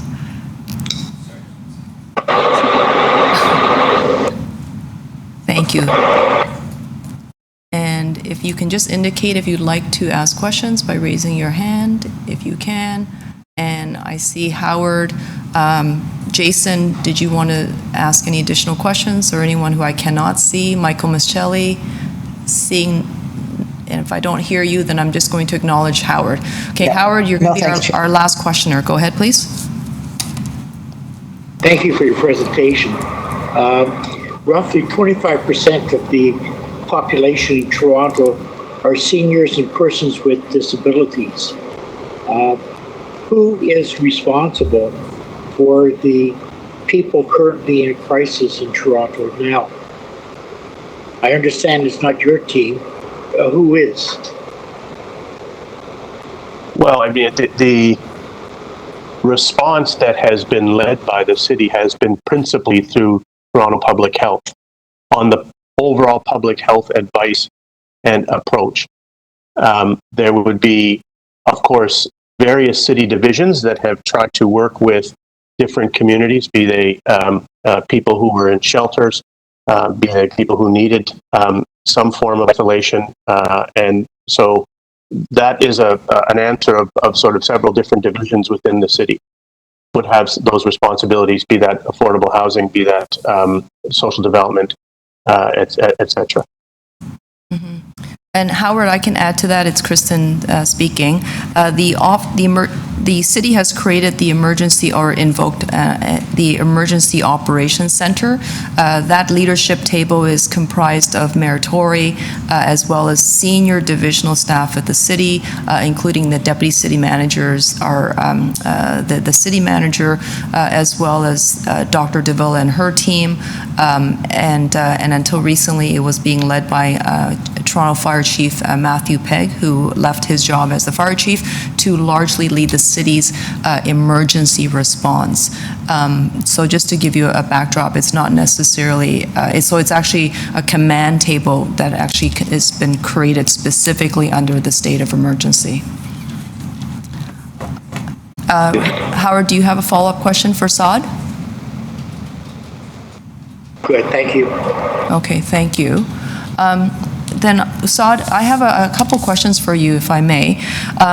With respect to understanding where we are pre-COVID in terms of the environmental scan based on how people were doing, their well-being, their economic status, their health, and then to where we are today during COVID-19 as we are 3 months into the pandemic in Toronto, and then where you think we would be in another year, for example, where you like this recovery effort to take us. Do you have, or is a framework to evaluate an environmental scan based on past, current, and present? Is that framework going to be developed by the Recovery Office? Is that your task?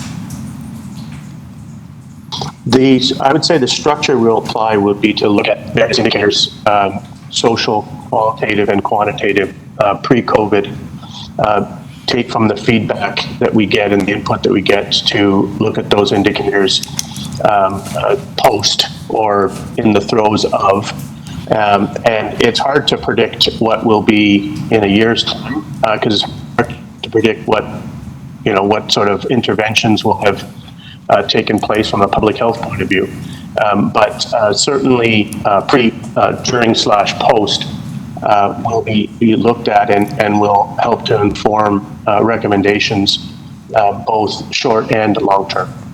And can I ask, with respect to, we are in the grips of a global health pandemic, and I think what we have now learned is that social inequities that have existed in society for some time, it's now become very present. So therefore, we now see it more. It's not like these are necessarily new, and sometimes they've been exacerbated. But for those who've been living under social harm, they will tell you that it's not new at all. So I guess, how will the social determinants of health, or will the social determinants of health be used as indicators of progress and in your findings?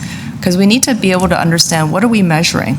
Like, what are the indicators? Are you looking at GDP, but from Toronto, or are you looking at employment rates? Or are you looking at? I'm trying to understand, what are you measuring? Well, we'll measure those, but we'll also, a key component of this report will be the social determinants of health, for all the points you just made. The penetration of affordable housing, income supports, and also, what levels of government need to also step up to address these social determinants of health. Employment, suitable housing, also benefit the provincial and federal government's transfers in health dollars. And so I would say one of the key focus of the report will be on determinants of health. Okay. And so as you said, many exacerbated because of COVID. And I think it's a glaring need for more immediate action as opposed to 20-year plans. Mm-hmm. Traditionally, economic vitality and success by governments is measured in terms of GDP, sort of the economic activities and exchange of goods and services, and sometimes it's with the Human Development Index.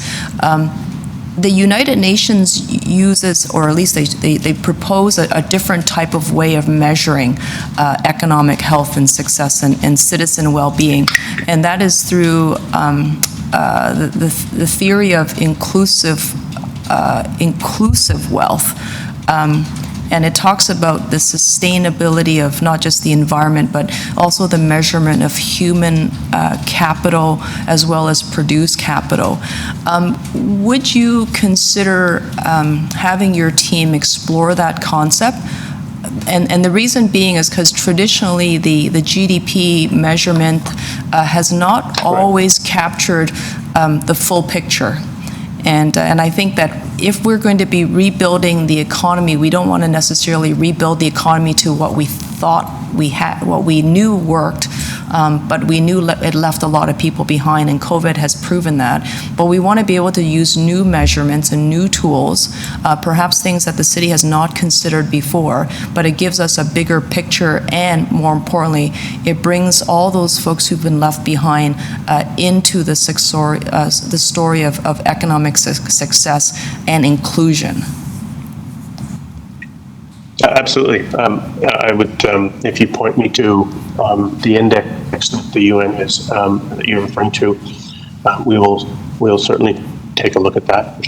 Okay, thank you. That's very helpful to know. Those are my questions, and thank you, Saad. Are there any members to speak? Okay, Wendy, followed by Michelle, and I'm going to also ask Jason because I can't see you. Would you like to speak? Or Michael Maselli? Okay. If not, then I acknowledge and welcome Wendy to deliver her remarks, followed by Michelle. Go ahead, please. Thank you. Thank you again for coming to speak to us about your plans and about the next steps in terms of consultations. I would certainly be open to having some kind of an additional conversation with you about the particular needs of our community in this context. And I certainly take on board your comments about, the response in terms of the crisis point of the pandemic is not yours. But the crisis point, as we've all pointed out, continues for people with disabilities. So if we're saying, we really can't talk about it until we're in a recovery phase, it's not coming anytime soon for most of us. So, I hope that, sorry, I'm just going to finish. No, pardon me. Yep. Thank you. So I hope that it's on the table in terms of us, having some kind of collaborative relationship. I'm a little bit disappointed to see that the consultation that's happened so far was focused on an arts-based context or a culture-based context. I think it's important, but nobody has access to cultural activities at the moment. And so I don't really see why that was the area of focus so far. My concerns around the reliance of Toronto Public Health as being the data collection center point are that Toronto Public Health so far also hasn't really seen people with disabilities in their response. So I can tell you, for example, that I've been fighting for access to in-home testing for people with disabilities who are housebound and have symptoms or don't have symptoms, but would like to have access to a test, and that is still not something that has been developed. In terms of the data that they collect, as Liv pointed out, people with disabilities are not a distinct, disaggregated population. And so what happens is if we rely on these kinds of mechanisms in terms of making our plans, we just continue to see that people with disabilities are left out of the loop. And so I think, I would caution you to not only rely on them, but really to open up your consultative lens to include us and to include people with disabilities more broadly, to come up with, as has been recommended by this committee, a strategy for engagement with people who are isolated, which is a much larger percentage of our population currently than normal, and use those kinds of mechanisms to develop a recovery plan that feels like it would include us. Because currently, neither the response to the crisis nor the recovery plan clearly includes us. And I think that's a real concern. Thank you. Yeah, thank you. First off, there was not a focus on culture. It was the first consultation that we started with. So because that group was ahead in terms of its approach and timetable, So the reason I'm here is to expand that aperture and to learn more about, and I hope I've demonstrated that I'm open to learning more about these other groups. And I don't think it's really that fair to say that the recovery piece has not accommodated this. We're not even at that stage. That's why I think the input from all of you, which has been extremely helpful and very valuable, will continue to be so, and will allow us to have recommendations that hopefully address the needs of the communities that we're talking about. Okay. And some we hadn't contemplated, which are very good additions, and we hope to learn more about and what those experiences have been about from those people. Excuse me. Great. Saad, thank you very much for the clarification. Just to remind everybody, this is the portion of the meeting where we hear from the committee members and their remarks. And Saad, just by way of a reminder to yourself, and I know that this is my fault, I should have said it from the top. After the question period, the members have the opportunity to deliver their remarks, but there's not necessarily the need to clarify once again from yourself. We will certainly want to engage and have longer discussion. As I said, we'll set up another meeting before the end of this month.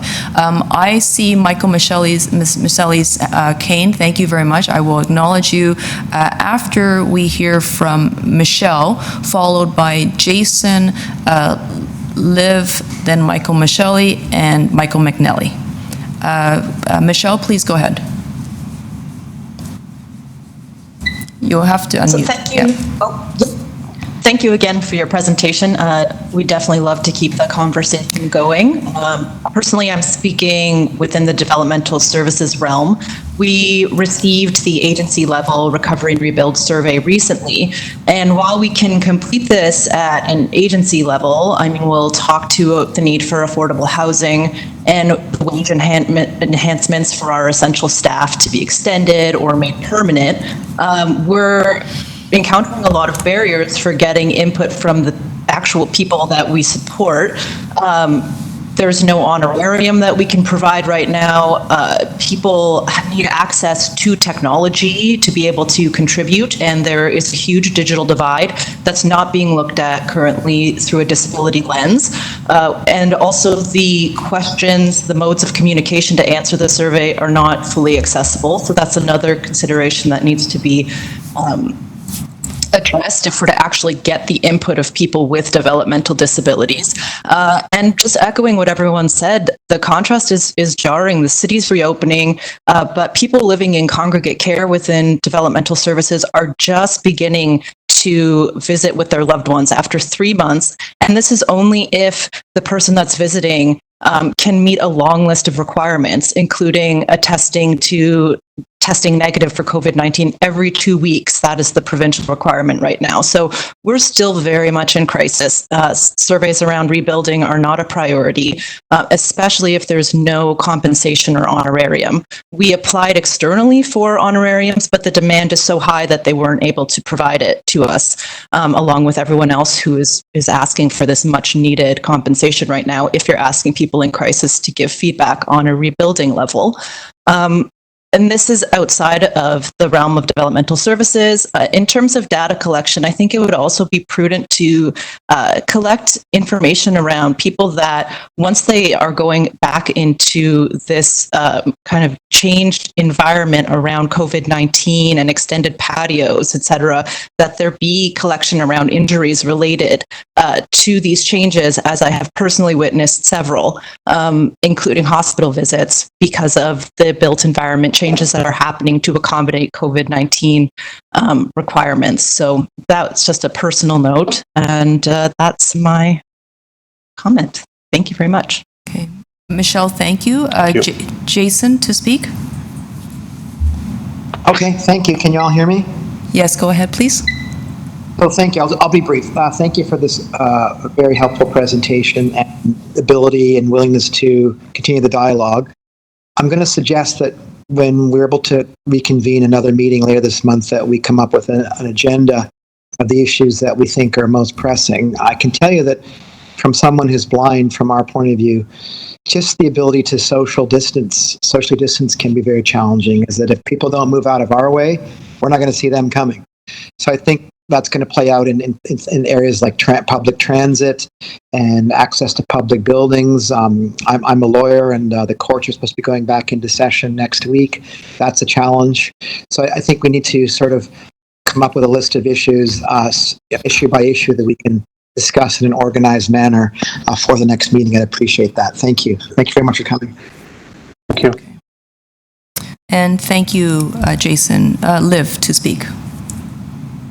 I want to thank you again for being inviting feedback, being open to feedback. I'm looking forward to being to attending a meeting where we can do that. Also individually, if you're open to that, because I think there's both services and support issues which relate to this feeling of crisis, but also I think there's an accessibility lens that needs to happen around recovery rebuild.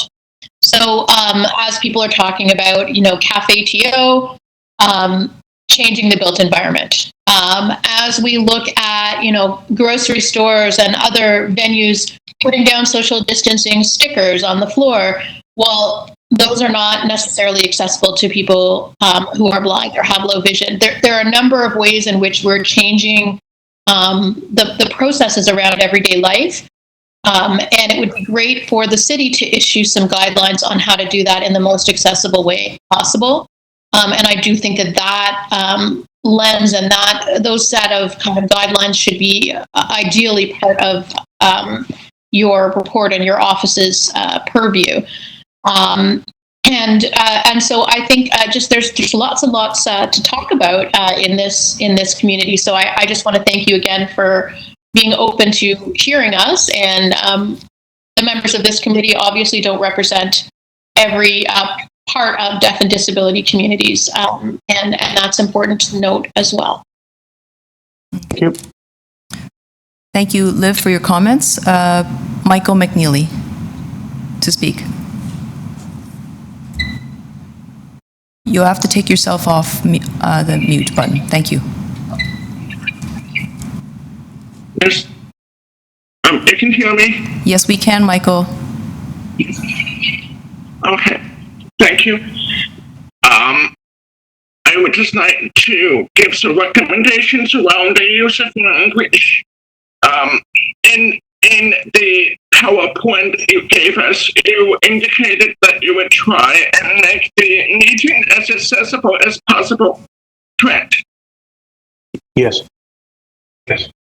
So I would just advocate for you to just say accessible, not as accessible as possible, because some people may feel excluded with that terminology.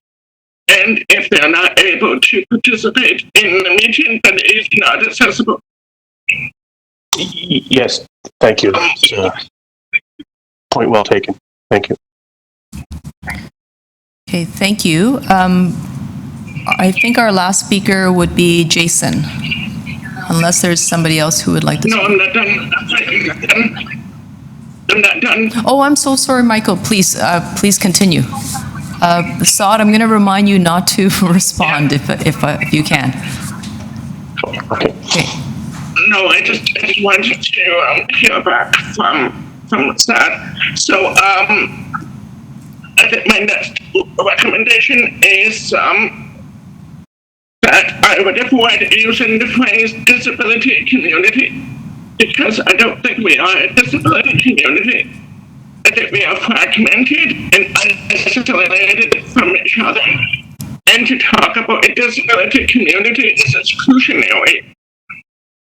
I understand that you want to talk about the Toronto community, that's fine, but the disability community, I think, is not an appropriate term right now, because for some of us, we are still in isolation, as you know, and we are trying to get in contact with each other and reconnect. So I would encourage maybe stakeholders, I would encourage participants with disabilities, that kind of thing. And to respond back to your point about how to overcome this isolation, I think it's important for you to consult with the others in this committee, such as Wendy and Liv, because they are the ones that are hands-on with the people that they serve. They know how best to ensure that those people are looped in. especially people with developmental disabilities and intellectual disabilities, they may lack the knowledge or the skills in order to get access to other people. So I think it's important to have an infrastructure in place that will allow for the funding of technology and other assistive equipment before we can even get started on the consultation process. Because in order to consult, we need the accessibility technology. Okay, that's everything I need to say, Kristen. Thank you. Okay. Thank you. Our next speaker is Jason. Oh, no, sorry, not Jason. It's Michael Michelli. Okay, thank you. I'll be really quick with my remarks. I think there needs to be a point or a section within the report on ensuring that as we begin the recovery process, we don't create or maintain barriers that now are existing. So, for example, I'm finding number one, there's an issue in terms of securing either masks or personal protective equipment. We need to make sure that there is the free and widespread dispersal of such equipment to people with disabilities. There's also movements towards a cashless society whereby certain businesses now stop accepting cash. Not all people with disabilities have credit cards or debit cards. Even some of the other issues too that have been brought up is about the plexiglass in grocery stores, and for people with disabilities that need assistance, that's going to be an issue. So there also needs to be a bit of a focus at any of these new barriers that come up, that as we continue with recovery, we need to start sort of dismantling those barriers as well. And just to echo the comment about technology too, I echo it. It can create a digital divide, especially some individuals who are deaf or hard of hearing. Some of the web platforms don't have the auto captioning, so they can't really participate. So the main thing that I would say is we need to make sure that we don't create any new barriers and we remove any barriers that are now in existence. Thank you. Fantastic. Thank you very much. Are there any other members who would like to speak? And thank you. Saad, I just want to extend my own thanks for your time and participation in our meeting today.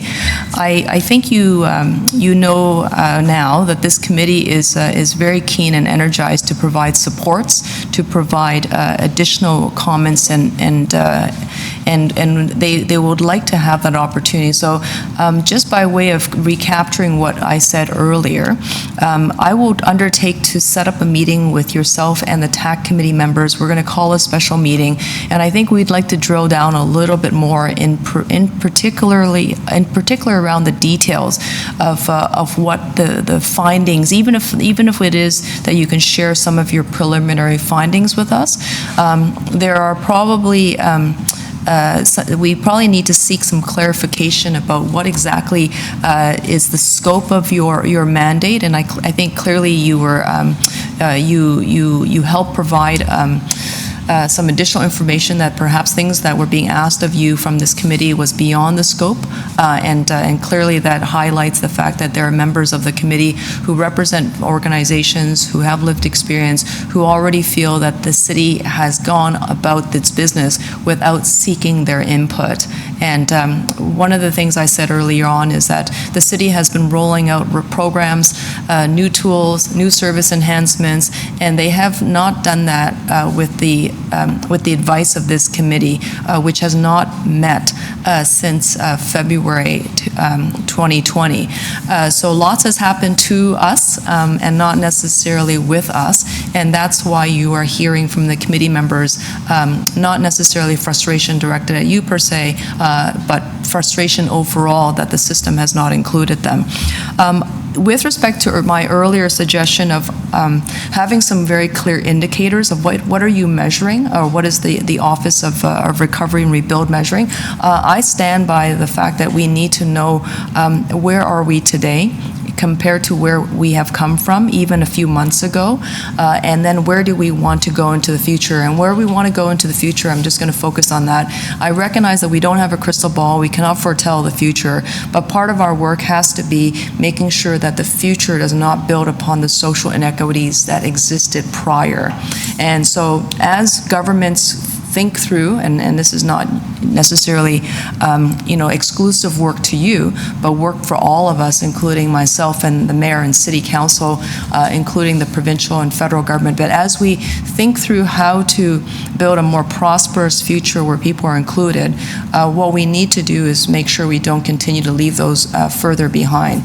Because where we leave those behind, who have already been left behind, they're no longer just 100 meters behind. They're now 100,000 meters behind us today. And I think that is clearly something we don't want to perpetuate moving forward into the future. The concepts of measurement, and I'm just going to finish on this. I know that traditionally in the world of sort of a neoliberal structured system of capitalism, we focus on gross domestic product as measurements. We focus on the bottom line for companies, and not that we don't want them to prosper, but that's usually the traditional mode of measurement, including human development. But what we need to look at is the social value of things, not necessarily just the monetary value, which is why if we only look at recovery on who is going to make money again, who is going to have more wealth again in the future, we're going to clearly miss the mark. And I'm hoping, and I know that you share these values, that when we push forward through by way of your leadership and the leadership of your team on how we reset the clock, I'm going to just call it resetting the clock. How we reset that clock is going to be critically important by changing changing how we measure time, to be quite honest. And right now, the measurement has excluded a lot of folks, which means that we never quite get to the problems until it becomes so big and so complicated that no one really wants to tackle it anymore.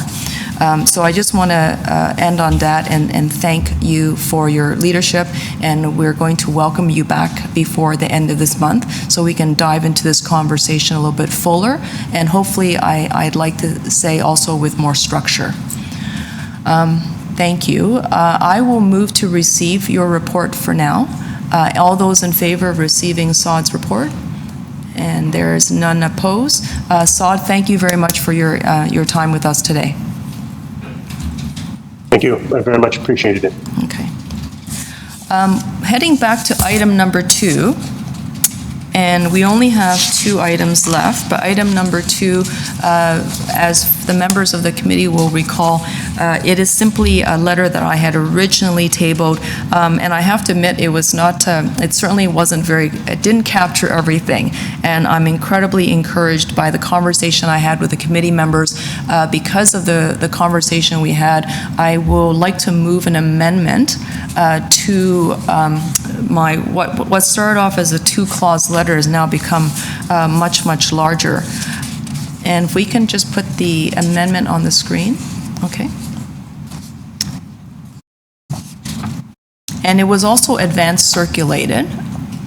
And so unless there's a real need for me to read it, it's quite long now, but essentially we're adding 7 more paragraphs, which will, I think, capture everything we need to at this point in time in light of COVID-19 as a pandemic background. And we know that many things have rolled out of the city, but as I cited earlier, the rollout of these program enhancements have been done without the input of this committee. So I want to be able to bring a lot of your concerns forward, and I want to acknowledge that this is not my motion at all. It is actually the motion of the committee members, and I will welcome the committee members to ask any questions of me, although I may not be able to answer it, but also just to speak to the issues that you want to speak to. If I can just see the screen again, so I can see everyone's hands. Thank you very much. Are those members wanting to speak? Please indicate. I'm going to start off with Michael McNeely, followed, and not in any particular order, it's just the way where my eyes are going, followed by Michael Michelli, followed by Liv Mendelson, and then I see Wendy's hand is also up, and then Wendy will be our last speaker then. Now, just to clarify, are you asking questions of the mover? Are you seeking permission to speak? To speak. Okay. Okay, so Michael McNeely to speak. Go ahead, please. Hi, can you hear me? Yes, we can. Okay, so what I would like to do is just take a look at can you show me the letter again, please? On the screen.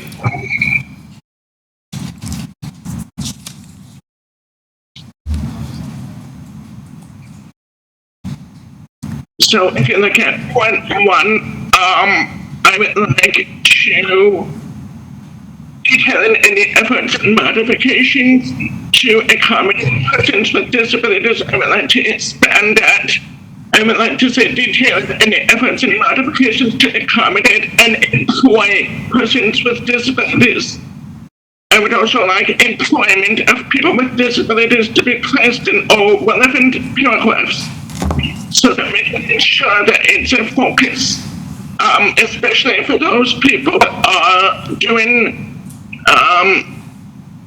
let me go down, part number 3, I think it's hard for me to talk here, but in collaboration with Parks, Forestry, and Recreation to work on day programming, so people with disabilities to be employed in that day programming, and creating a day programming. Paragraph number 3, safe outdoor day programming. I want people with disabilities to be employed in that. So I think that's basically my idea. You get my idea. Just to insert that whenever it's appropriate to do so. Thank you. Okay, Michael, thank you for the suggestions. What I'm hearing from you is that recommendation number 1, along with recommendation number 3, I believe, needs to be expanded to ensure that employment opportunities are provided for people with disabilities. Is that correct? Yes. I think just whenever it's possible, we should be asking how can we employ people with disabilities, because this is heard from other people in this community. People with disabilities are not doing financially well, and we would like to give them more opportunities to find jobs in these areas where there's programming that relates to the people with disabilities themselves. Okay, thank you. I believe the clerk, Carol, have you captured that? Okay, yeah, so we're going to work on an amendment to reflect your suggestion. The next person to speak is Michael Michelli. Okay, I'm going to unmute myself, and if we can just go back to have that motion on the screen, it had to do with the request for the disability tax credit. I was wondering if I can just see that there. Let me just scroll down. Just keep going a little bit further down. Further down.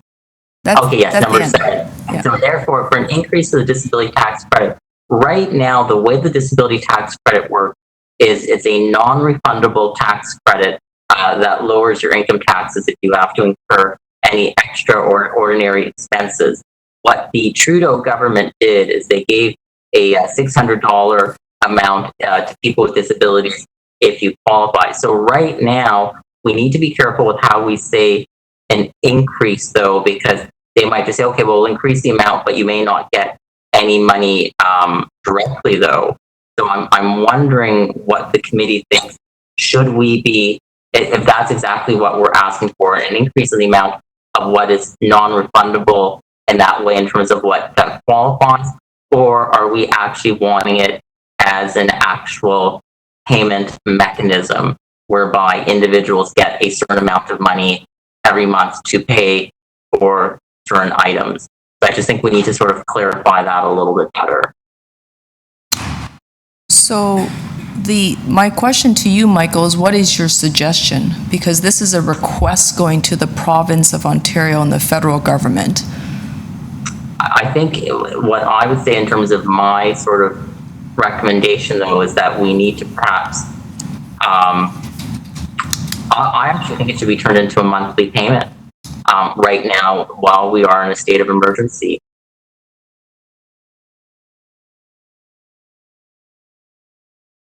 Is it okay if, this is Stephanie, if I make a comment?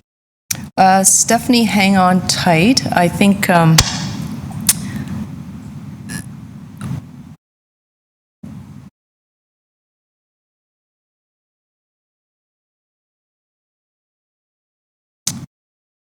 we are trying to sort through the wordsmithing of what Michael is suggesting, and then the only thing that was actually, it was conjunctive to his comment. oh, it's related to? Can you help us untangle this? Because yeah, the thing is that what he's indicating is there is a formal federal disability tax credit that people claim on their income tax if they've been verified as having a permanent disability. Now, if we increase that, it doesn't actually necessitate that someone will actually obtain a refund or any money in hand, because usually people's income is so low that it doesn't really. It's a nice to have, but it's not a benefit. It's just an increase in the personal tax credit, that non-refundable. And I think that's where if we shouldn't maybe allude to the disability tax credit, but maybe just indicate that some form of and help me if you have a better word, that and I guess an emergency payment or something along those lines for those who have qualified for the disability tax credit. I think tell me if that's what Michael, your thoughts were. Yes, that's correct. So it's for individuals who qualified for the disability tax credit to receive a monthly supportive payment. Yes. To provide these needs. And I think the other thing too that I would add, though, and I kind of like the fact, I think we need to have the word flexibility as well, so that individuals know what they need and that they have the flexibility to use the funds for whatever it is they need, and that people can be flexible with it.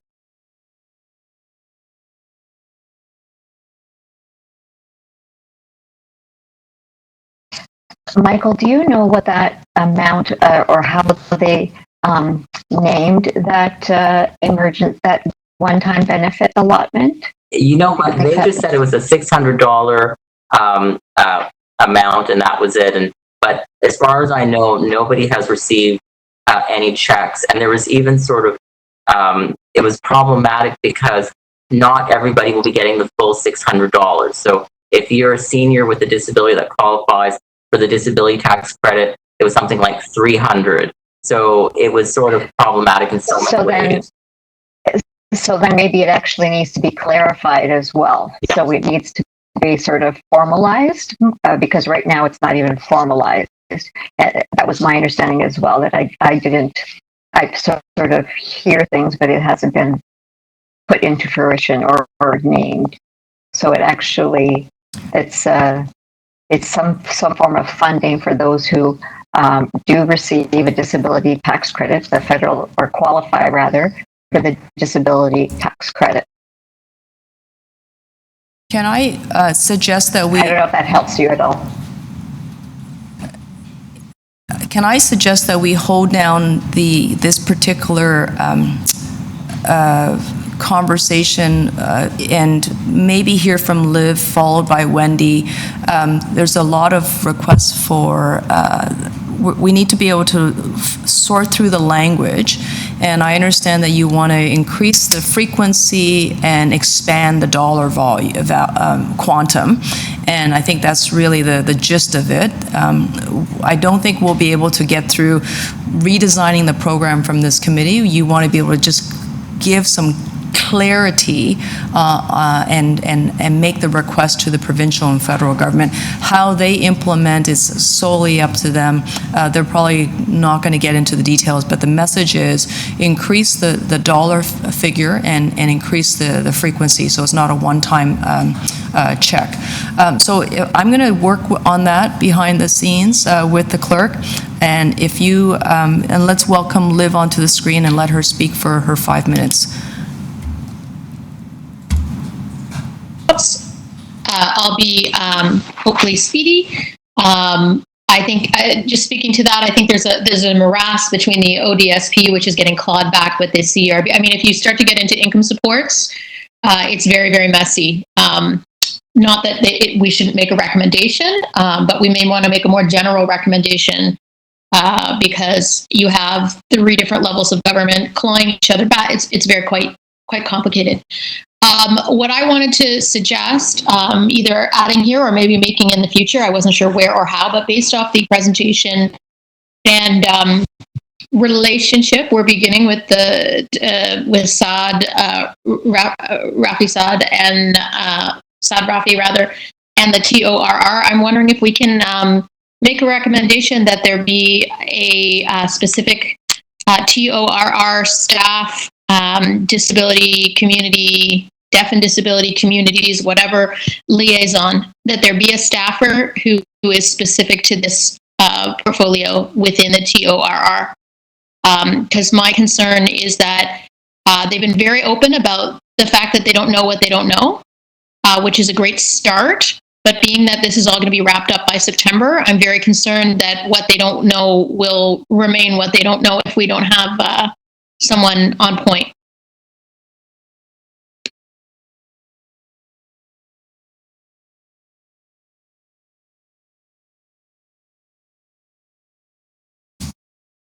Okay.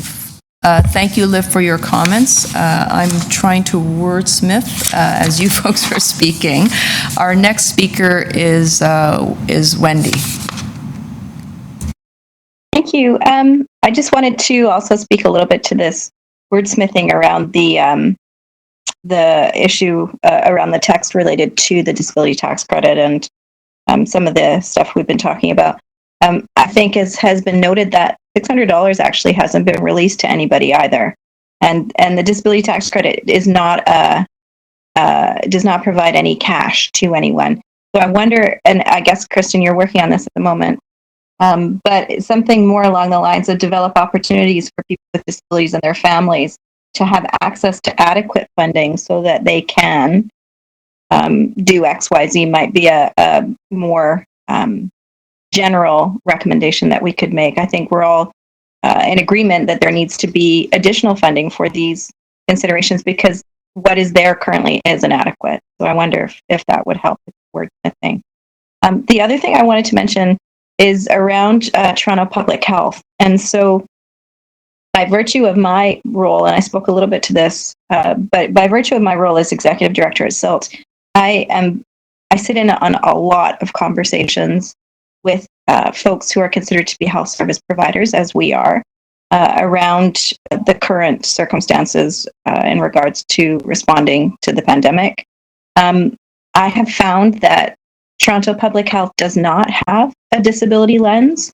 I think that there's really some space there for us to build that lens and to perhaps work with them around raising awareness of people with disabilities as a population within the community of people in Toronto, within the purview of Toronto Public Health's work. And I wonder if that's something that we could add here. Do you have any recommendations on how we could improve that relationship and assist them in building a better understanding of where people with disabilities reside in terms of the umbrella of services and supports that Toronto Public Health currently provides.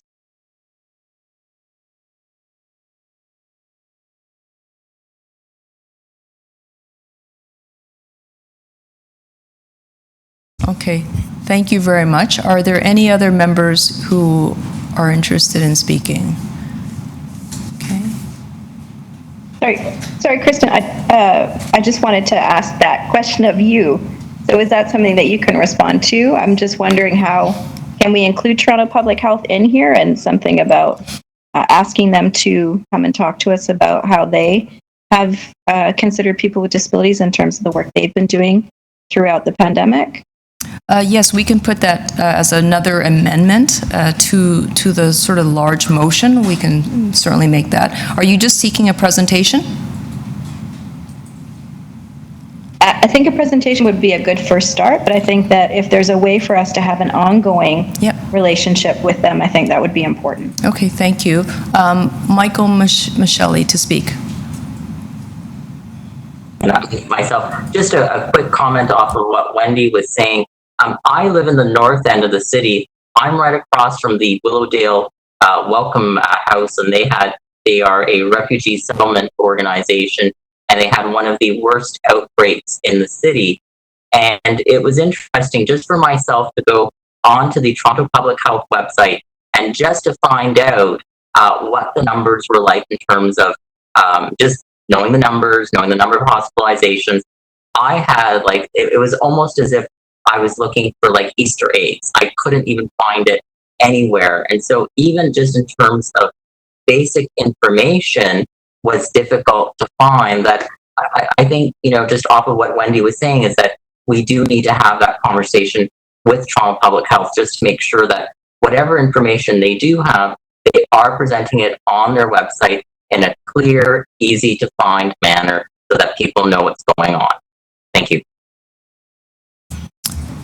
So thank you.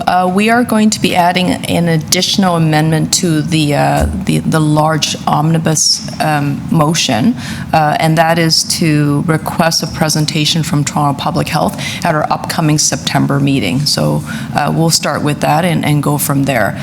Liv? Sorry, I just wanted to follow up. I had asked, and I know you're busy wordsmithing and multitasking.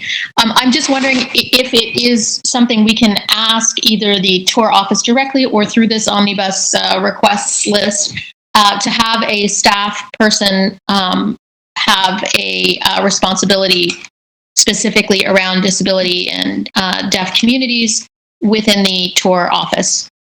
Can there be a designate or a liaison? Yeah, we're putting that into the omnibus motion now. Okay, thank you. I wasn't sure. Thanks so much. Yeah, not a problem. I think we're going to have to hold this item down and proceed to item number 7, and largely because we need a little bit of time to work on the new language. So moving to item number 7, if that's all right with the committee, and this is really our last item before coming back to item number 2. So item number 7 is a letter that you have just added on as new business. It's coming from Miranda Frey. Miranda, would you like to introduce your item, please, or speak to your item? Yes, thank you. I want to put this forward on the table for the committee just to, I guess, also echo some of the things that have been said today and previously, where now it has become more important during the pandemic time, where we've seen that persons with disabilities have been left out often from employment opportunities within the workforce. And this impacts them in various different ways. And that would be both social, economical, and so many things that would stem from that. For example, if they do not have employment, they do not have the health benefits that they need. If they do not have employment, then sometimes it's hard to get proper housing and so forth. So that trajectory really needs to be changed. And for the conversations that we've had today, it's even more evident.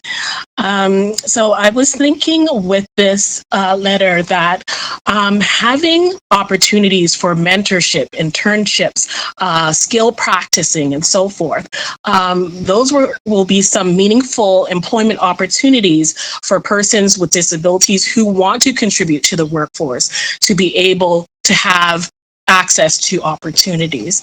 And what better way to do this than having the City of Toronto as well have some of those job vacancies available for persons with disabilities to occupy.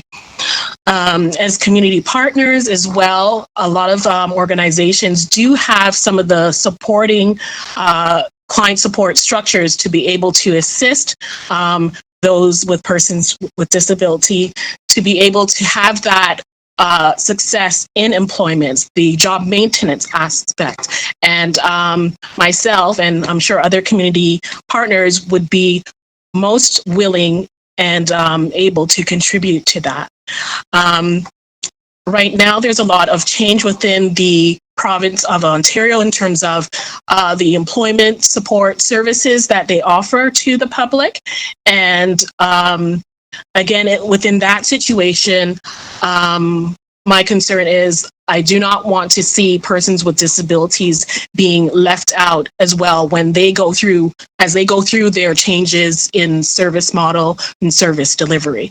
So this is my reason for this letter, and I just want to present it to the committee. Thank you. Amanda, thank you very much for moving the recommendations in your letter. Are there any questions of Miranda? Sorry, I just said Miranda. Okay, I think Stephanie has a question for you. Go ahead. Unmute, please, Stephanie.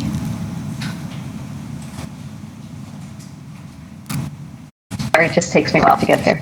Okay, my question, when I read the letter, and I just wanted to just have a clarifying question primarily. You had mentioned partnerships in terms of skill development with the City of Toronto, and a report, if I'm correct in what I remember.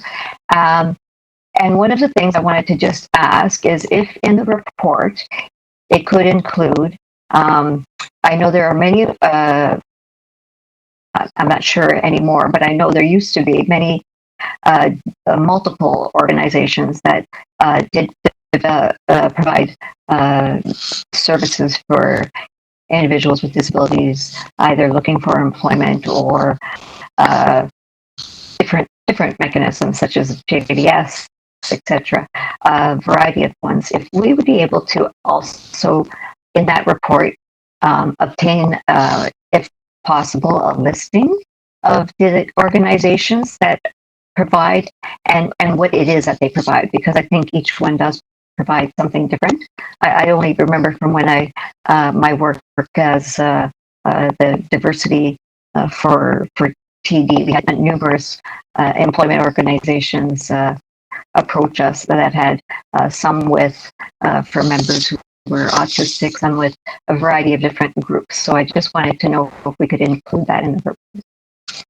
Yes. Thank you very much for that, Stephanie. And yes, that was also one of my thoughts initially, to have a specific organization, even vendors that cater to specialized equipment and supports that persons with disabilities will need to be successful within the work environment, included in that. For example, things like having proper transportation for safe commute to and from work, and if they need someone as a attendance to go with them to be included, and having those vendors as a listing to be able to sort and find out most suitable vendors and also community partners for those particular client work needs also is essential.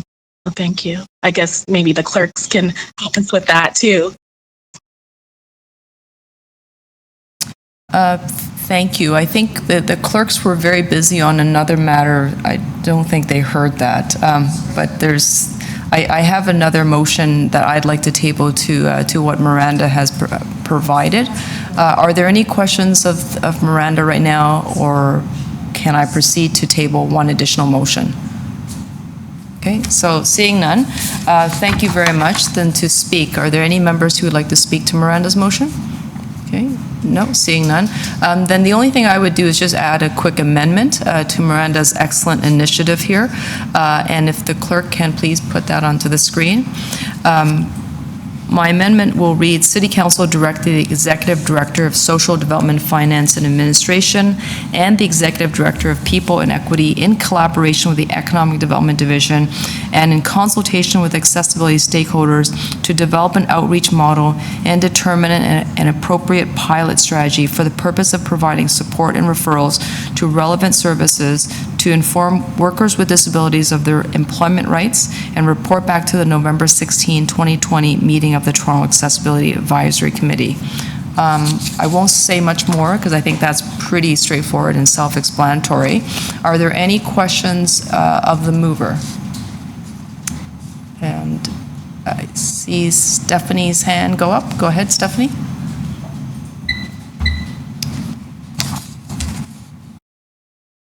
It's just again another clarifying.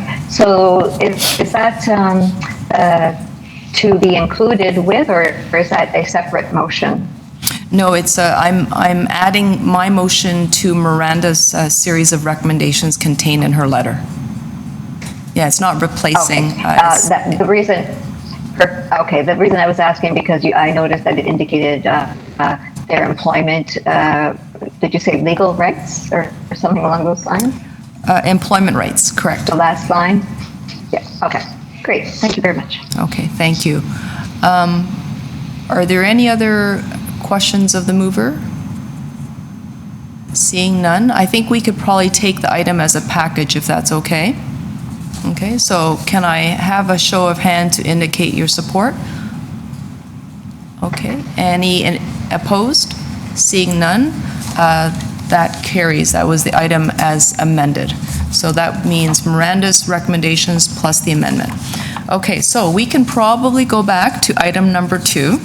And item number 2 has now been amended. I will tell you that the clerks were hustling behind the scenes. You couldn't see them, but they were doing the very best that they could just because the conversation was dynamic. And the recommendation has now been amended, clause number 1, to add the words "and any employment opportunities for persons with disabilities." And then, of course, to report back to the September 24th meeting. Item number 3, which is clause number 3, and I'm sorry it's not on the screen, but I'll just read it. But I think we captured it. Again, these are additional words to that recommendation, and any employment opportunities for persons with disabilities. This, of course, is related to day program, recreation programs. Then we have another amendment to clause number 7, and this is with respect to the disability tax credit, the request to the provincial and federal government to increase the frequency as well as the amount. We added 2 additional new clauses. Item number 8 is the City Council direct the Toronto Office of Recovery and Rebuild to designate a staff person to be the liaison of the Toronto Accessibility Advisory Committee. Item number 9 is the last new recommendation. It was just added. City Council requests the Medical Officer of Health to provide a presentation to the September 24th, 2020 meeting of the committee on the response and efforts related to COVID-19. It should probably say their response or her response. So you can expect that Dr. Davila or someone from Toronto Public Health will be coming before this committee in September to give us a public health approach to how they've been dealing with COVID-19. Are there any questions around the amendments? And if I can get that screen. Sorry, folks, I can't see you all until the clerks give me permission on my screen. And there is a hand going up, and that hand belongs to Wendy. You have a question? Sorry, I just wanted to say, it looks like the frequency and amount of the disability tax credit And I think what we've been discussing is that the disability tax credit is a one-time credit that people get. It's non-refundable, and it doesn't actually do anything for people who don't qualify for the credit. So I don't think the disability tax credit needs to actually even show up here. I think what we need is something that says more generically the funding opportunities, so the amount of and the types of opportunities for people to access funding against those items. The DTC is very problematic in that, for example, people living with HIV can't access disability tax credit. People with intermittent MS can't access the disability tax credit. So I think that when we're talking about not prescribing how this gets done, in that spirit, I would take out disability tax credit and leave it as a generic provide opportunities that enable people with disabilities to be able to access the things that are listed. It's quite confusing to say you can't increase the frequency of the disability tax credit. It's not possible.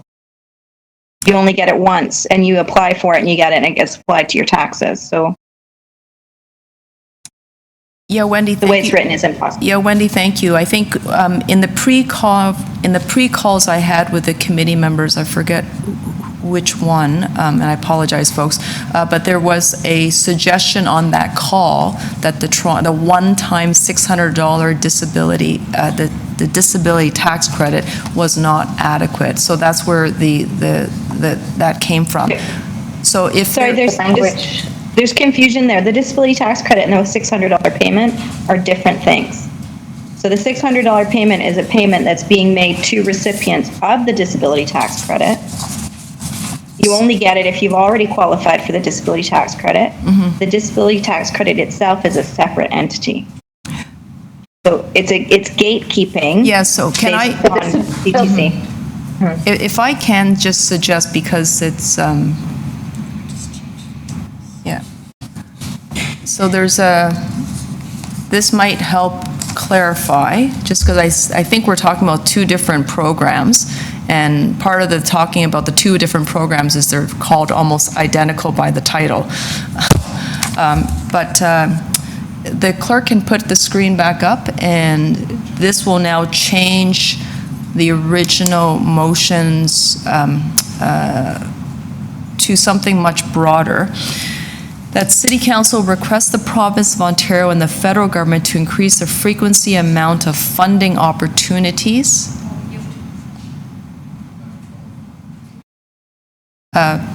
Sorry, what you're seeing on the screen is not what I have before me, so it's just going to change a little bit.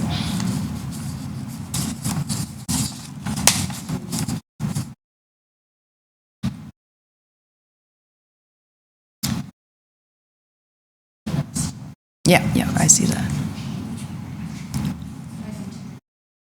Stephanie, I see your hand waving, so I think you and Michael Michelli want to speak to this item again. Is that correct? And Michael McNeely? Okay.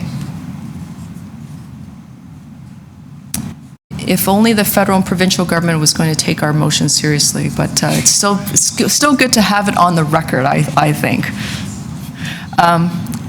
So now on the screen, now you have it on the screen, folks. So clause number 7 now reads, the City Council requests the Province of Ontario and the federal government to increase the frequency and amount of funding opportunities for qualifying individuals and families to better support their ongoing needs, including, and then there's the 3 subsections beneath that have not changed. The underlined portion of the motion, as you see, are the changes to the language. So I will go to Stephanie first. Okay, hi, thanks. Now, I know that this, as you indicated, whether or not this will be taken seriously, and I think that, and this is, again, my opinion, and so I'd welcome others and respect Wendy's point of view, where I do know that the disability tax credit does omit a good portion of people that still qualify as disability, as having a disability, or see themselves as having a disability. However, when we do talk to government officials, they tie someone who has qualified officially for the disability tax credit in their eyes, that is who receives funding.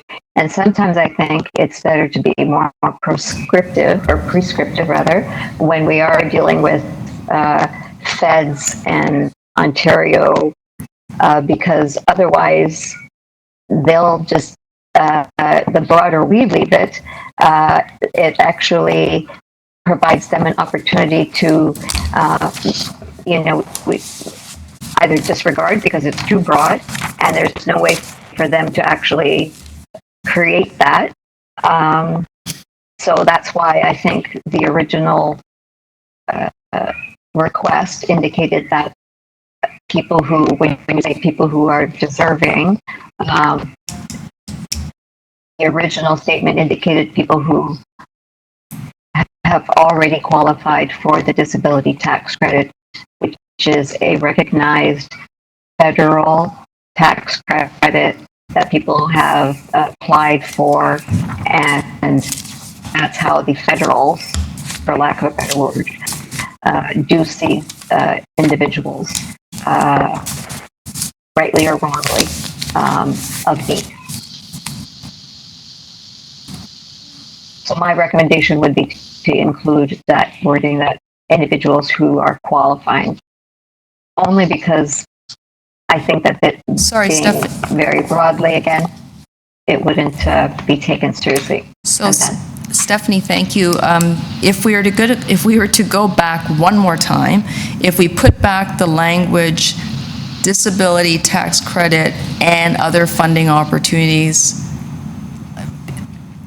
will that suffice? Because I think we're trying to do a lot with this one.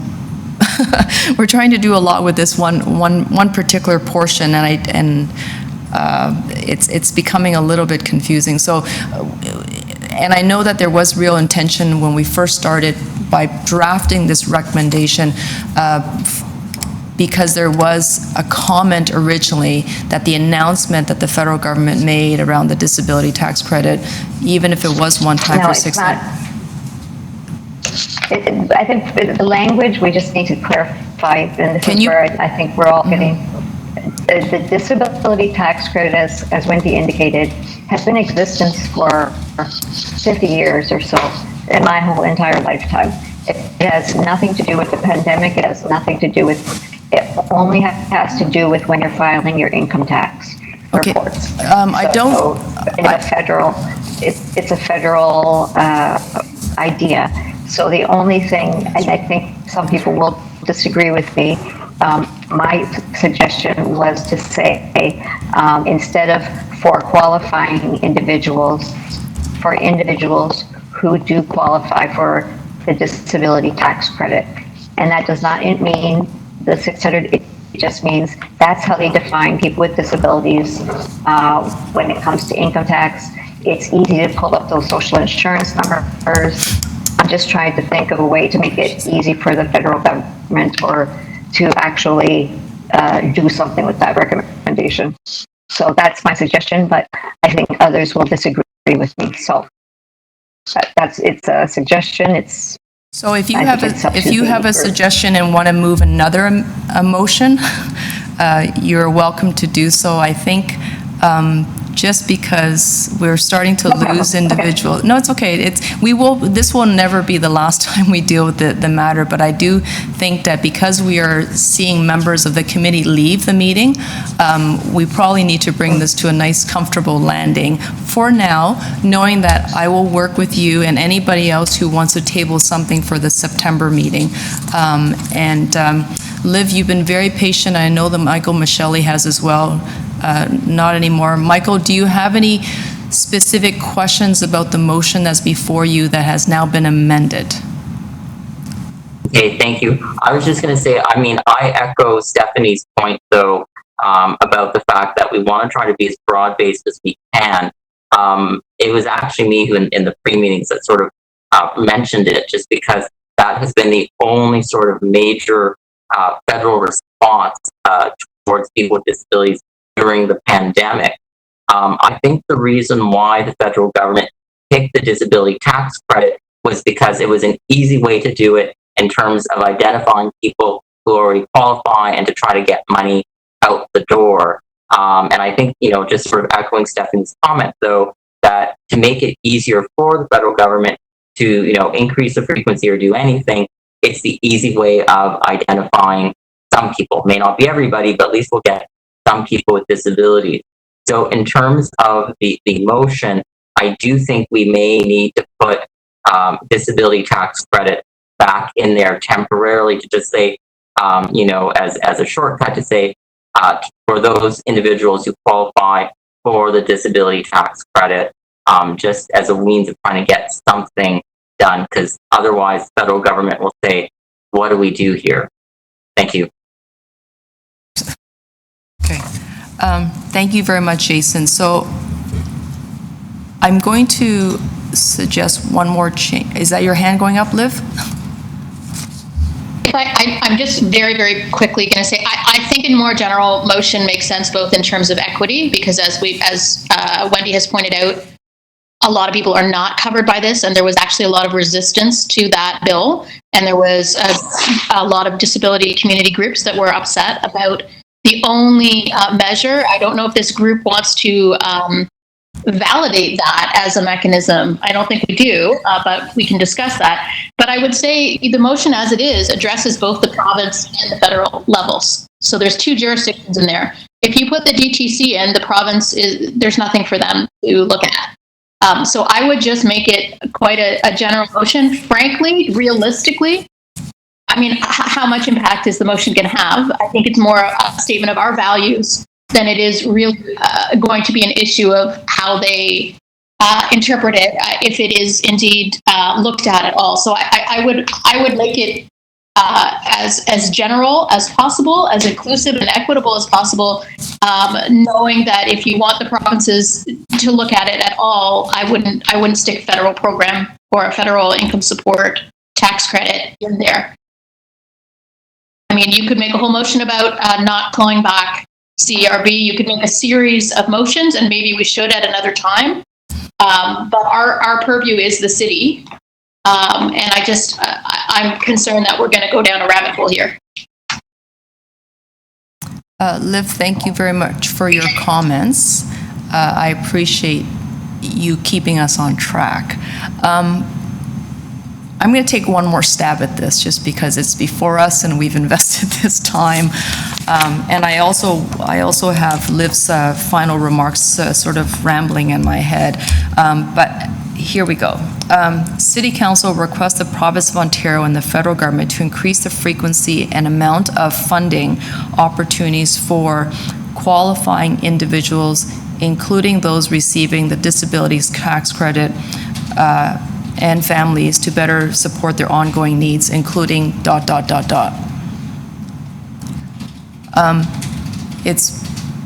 It may be, even if it's not going to satisfy Stephanie, I see you're not 100% happy, but it may be where you're okay with it, thank you very much. But it may be where we need to land at this particular point in time.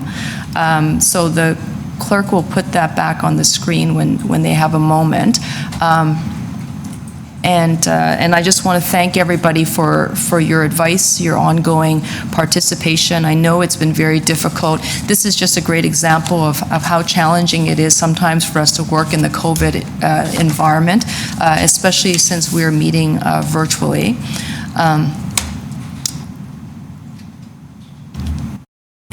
And so I think for qualifying individuals and families, including those. So we just have to flip those words around, but you folks are getting it. So Jennifer, it's for qualifying individuals and families, including those receiving the disabilities tax credit. Okay, so does everyone now, we're gonna make some quick correction to that at number 7, but you now have the gist of it. And are there any other changes to the 9 paragraphs which will be added to the first 2 that I had on the letter? No?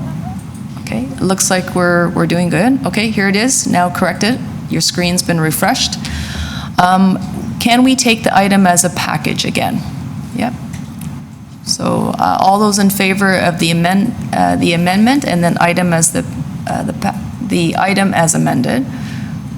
And we're just going to need to see the screen. We're almost there, folks. You're wonderful and patient. Any opposed? You can put down your hand. And that carries. Okay, so that's a lot of good work. The time is now 12:38. I want to thank everybody for your attendance, your participation, for those who stuck around to the very end.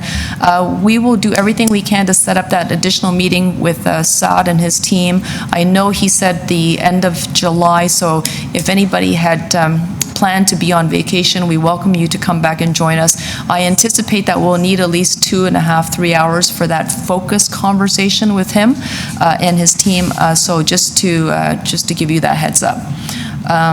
Okay, so thank you very much, everyone. It's great to see you all, even though we're doing this virtually. Please be well, be safe, and be kind to everybody, and including yourself. Okay, take care, Thank folks. you, everyone. Okay, and to our amazing team in this room who have been able to make this all happen. And of course, our exceptional captioner, thank you. This has been a very long meeting. You've done a fantastic job for us. Thank you. Okay, take care. Thanks, everybody. Thank you. Joy. Bye, everyone. Stay safe. Okay. Bye, all. Bye, thank you.